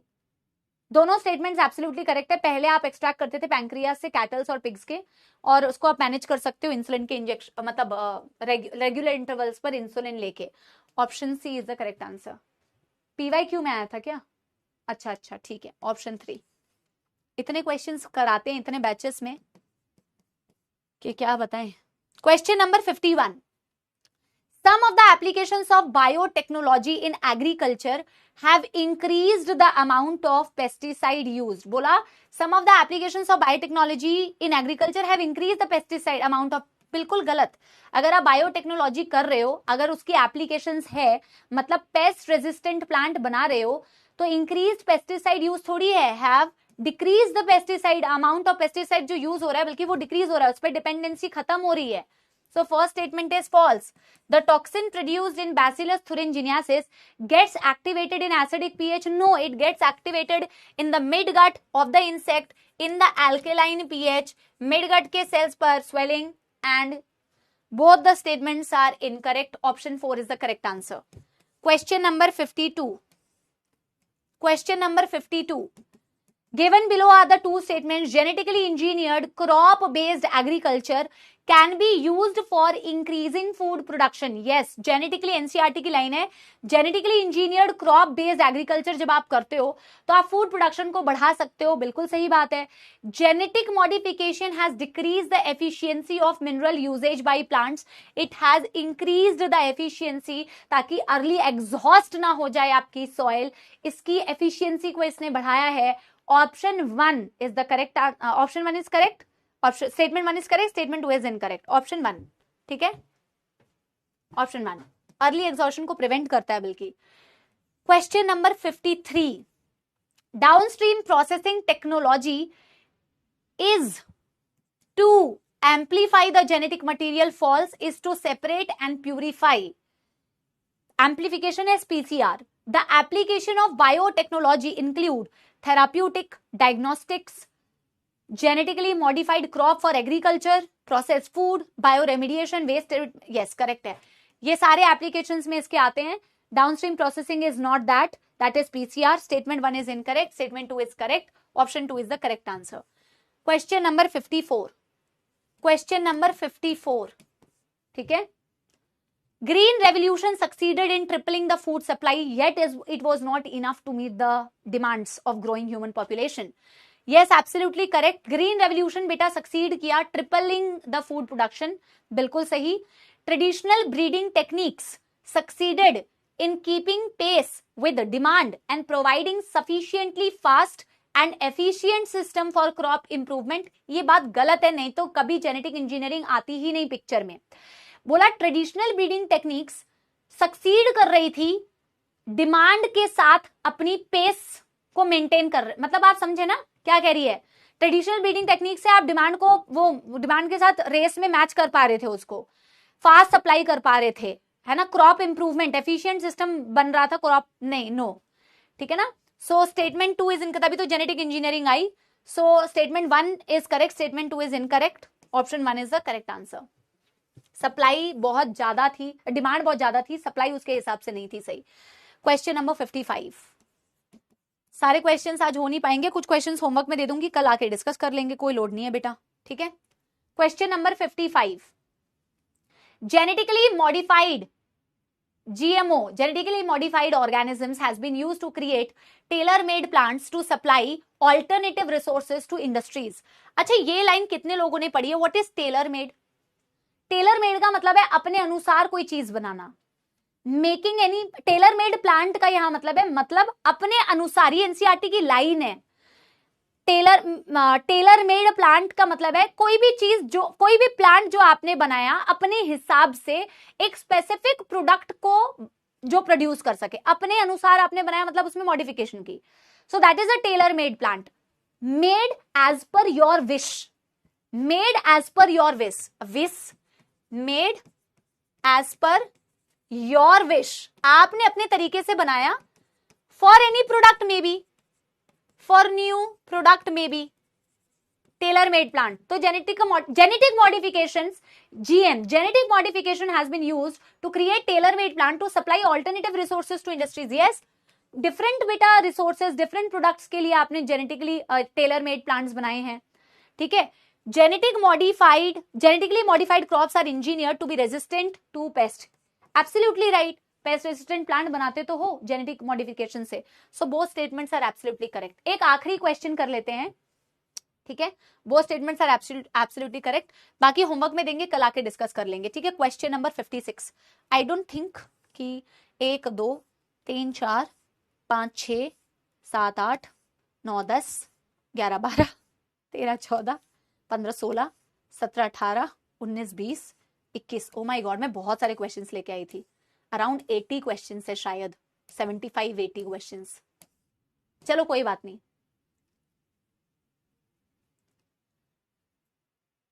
Given below are 2 statement, 1 assertion, 1 reason. Genetic engineering can be used to develop crops resistant to pest. बिल्कुल सही. जेनेटिक इंजीनियरिंग आप यूज कर सकते हैं टू डेवलप क्रॉप ऐसे डेवलप करे जो पेस्ट रेजिस्टेंट हो. बिल्कुल कर सकते हैं. Genes from agrobacterium are inserted into crop to make them produce a protein toxic to specific pest. अच्छा, ये कितने लोगों ने ये क्या किया है आपने मार्क? ये सी जो कह रहे हैं ये गलत है. अच्छा सुनो, ये लास्ट क्वेश्चन एक्सप्लेन कर रही हूं, उसके बाद छुट्टी. ठीक है ना. आप फिर वो होमवर्क में खुद से भी ट्राई करना, फिर कल हम डिस्कस कर लेंगे, कोई लोड नहीं है. देखो, जेनेटिक इंजीनियरिंग यूज किया जा सकता है to develop crops resistant to pest. Pest resistant crops develop करने के लिए जेनेटिक इंजीनियरिंग इस्तेमाल कर सकते हैं. Gene from Agrobacterium are inserted into crop. क्या आप एग्रोबैक्टीरियम की जीन को, यानी कि आप डायरेक्टली टीआई प्लाज्मिड को इंसर्ट करते हो? बोला है gene from Agrobacterium tumefaciens are inserted to make them produce a specific protein toxic to a specific pest. क्या आप एग्रोबैक्टीरियम की जीन को इंसर्ट करते हो? आप उसकी जीन को तो एज अ वेक्टर यूज करते हो. आप किसकी जीन को इंसर्ट करते हो बेटा? ये आंसर गलत किया बहुत सारे बच्चों ने, जिन्होंने बहुत असर्शन रीजन ट्रू कहा है. आप एग्रोबैक्टीरियम की जीन को इंसर्ट करके एक प्रोटीन बनवा सकते हो क्या जो टॉक्सिक होगा? क्या आप एग्रोबैक्टीरियम की जीन को करते हो इंसर्ट? नो. हाँ. क्या बोलते हैं, आपको बल्कि कोई भी प्रोडक्ट बनाना है तो आपको कोई भी प्रोडक्ट बनाना है, जैसे आपको कॉटन प्लांट को जब बनाना था वो पेस्ट रेजिस्टेंट, तो कॉटन प्लांट को पेस्ट रेजिस्टेंट बनाने के लिए वहां पे आपने क्या किया था? एग्रोबैक्टीरियम ट्यूमिफेशंस. प्लांट को पेस्ट रेजिस्टेंट बनाओगे तो वेक्टर मान लो टीआई प्लाज्मिड को यूज किया. तो आपने वहां पे जीन किसकी इस्तेमाल की थी? उसकी जीन इस्तेमाल करोगे तो थोड़ी हो जाएगा. आपको बैसिलस thuringiensis की जीन इस्तेमाल करनी पड़ेगी, तब जाके बेटा आप प्रोटीन बनवा पाओगे ना. उसे तो आप सिर्फ एज अ वेक्टर यूज कर सकते हो. जब आपने इनफैक्ट टोबैको प्लांट्स में भी जो काम किया था, वहां पे भी जो अल्टीमेटली जो भी जीन साइलेंसिंग आपने की थी, तो वहां पे एग्रोबैक्टीरियम को एज अ वेक्टर ही यूज किया और नीमाटोड स्पेसिफिक जीन डाली थी, जो भी डबल स्टैंडर्ड डीएनए बनाया, आरएनए बनाया आपने. क्या आपको मेरी बात समझ में आई? So assertion is true, reason is false. ठीक है, option 1 is the correct answer. इतने क्वेश्चंस तक बेटा कोई डाउट है?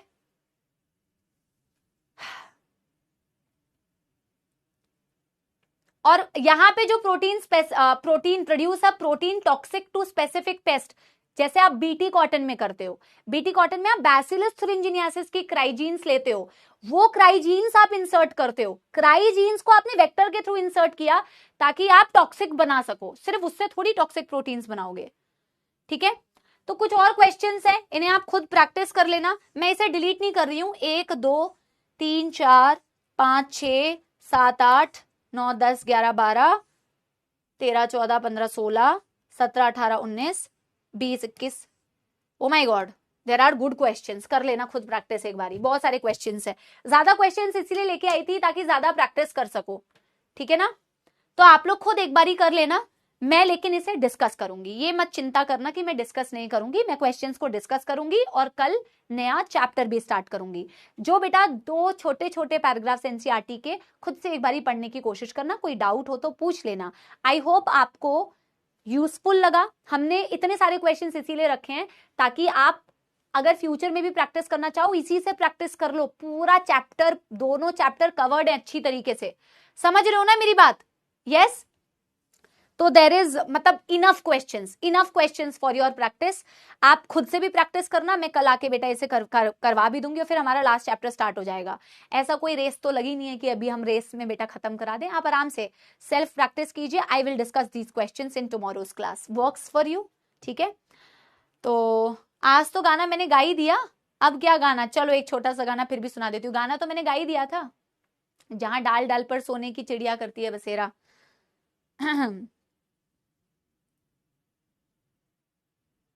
क्या गाना गाना है यार, गाना ही तो याद नहीं आता है, सब कुछ याद आ जाता है पर गाना क्या गाना है ये याद नहीं आता यार, क्या ही बताऊं।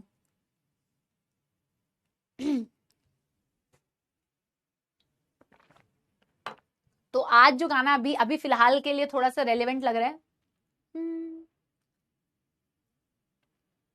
किसी की मुस्कुराहटों पे हो निसार, किसी का दर्द मिल सके तो ले उठा, किसी के वास्ते हो तेरे दिल में प्यार, जीना इसी का नाम है, जीना इसी का नाम है। आगे के पैराग्राफ अभी मुझे याद नहीं आ रहे, बट जीना इसी का नाम है। और कल की क्लास में हम दूसरा गाना सुना देंगे, आज इतने से काम चला लो, ठीक है। चलो bye bye, thank you so much, see you all. बेटा मुझे कमेंट्स में जरूर बताना, बेटा ईमानदारी से बताना आपके लिए कैसा रहा ये सेशन। ये इसके लिए कुछ एक्स्ट्रा लेक्चर नहीं मिलता बेटा, जेन्युइनली, है ना, पर आपके लिए बेनिफिशियल है इसलिए कराया जाता है, ठीक है ना। तो do let me know, topic समझ में आया? बहुत बेसिक टॉपिक्स आज हमने कवर किए। Anything that you feel like, do let me know in the comments. I will read all your comments. Thank you so much. Bye bye. Thank you.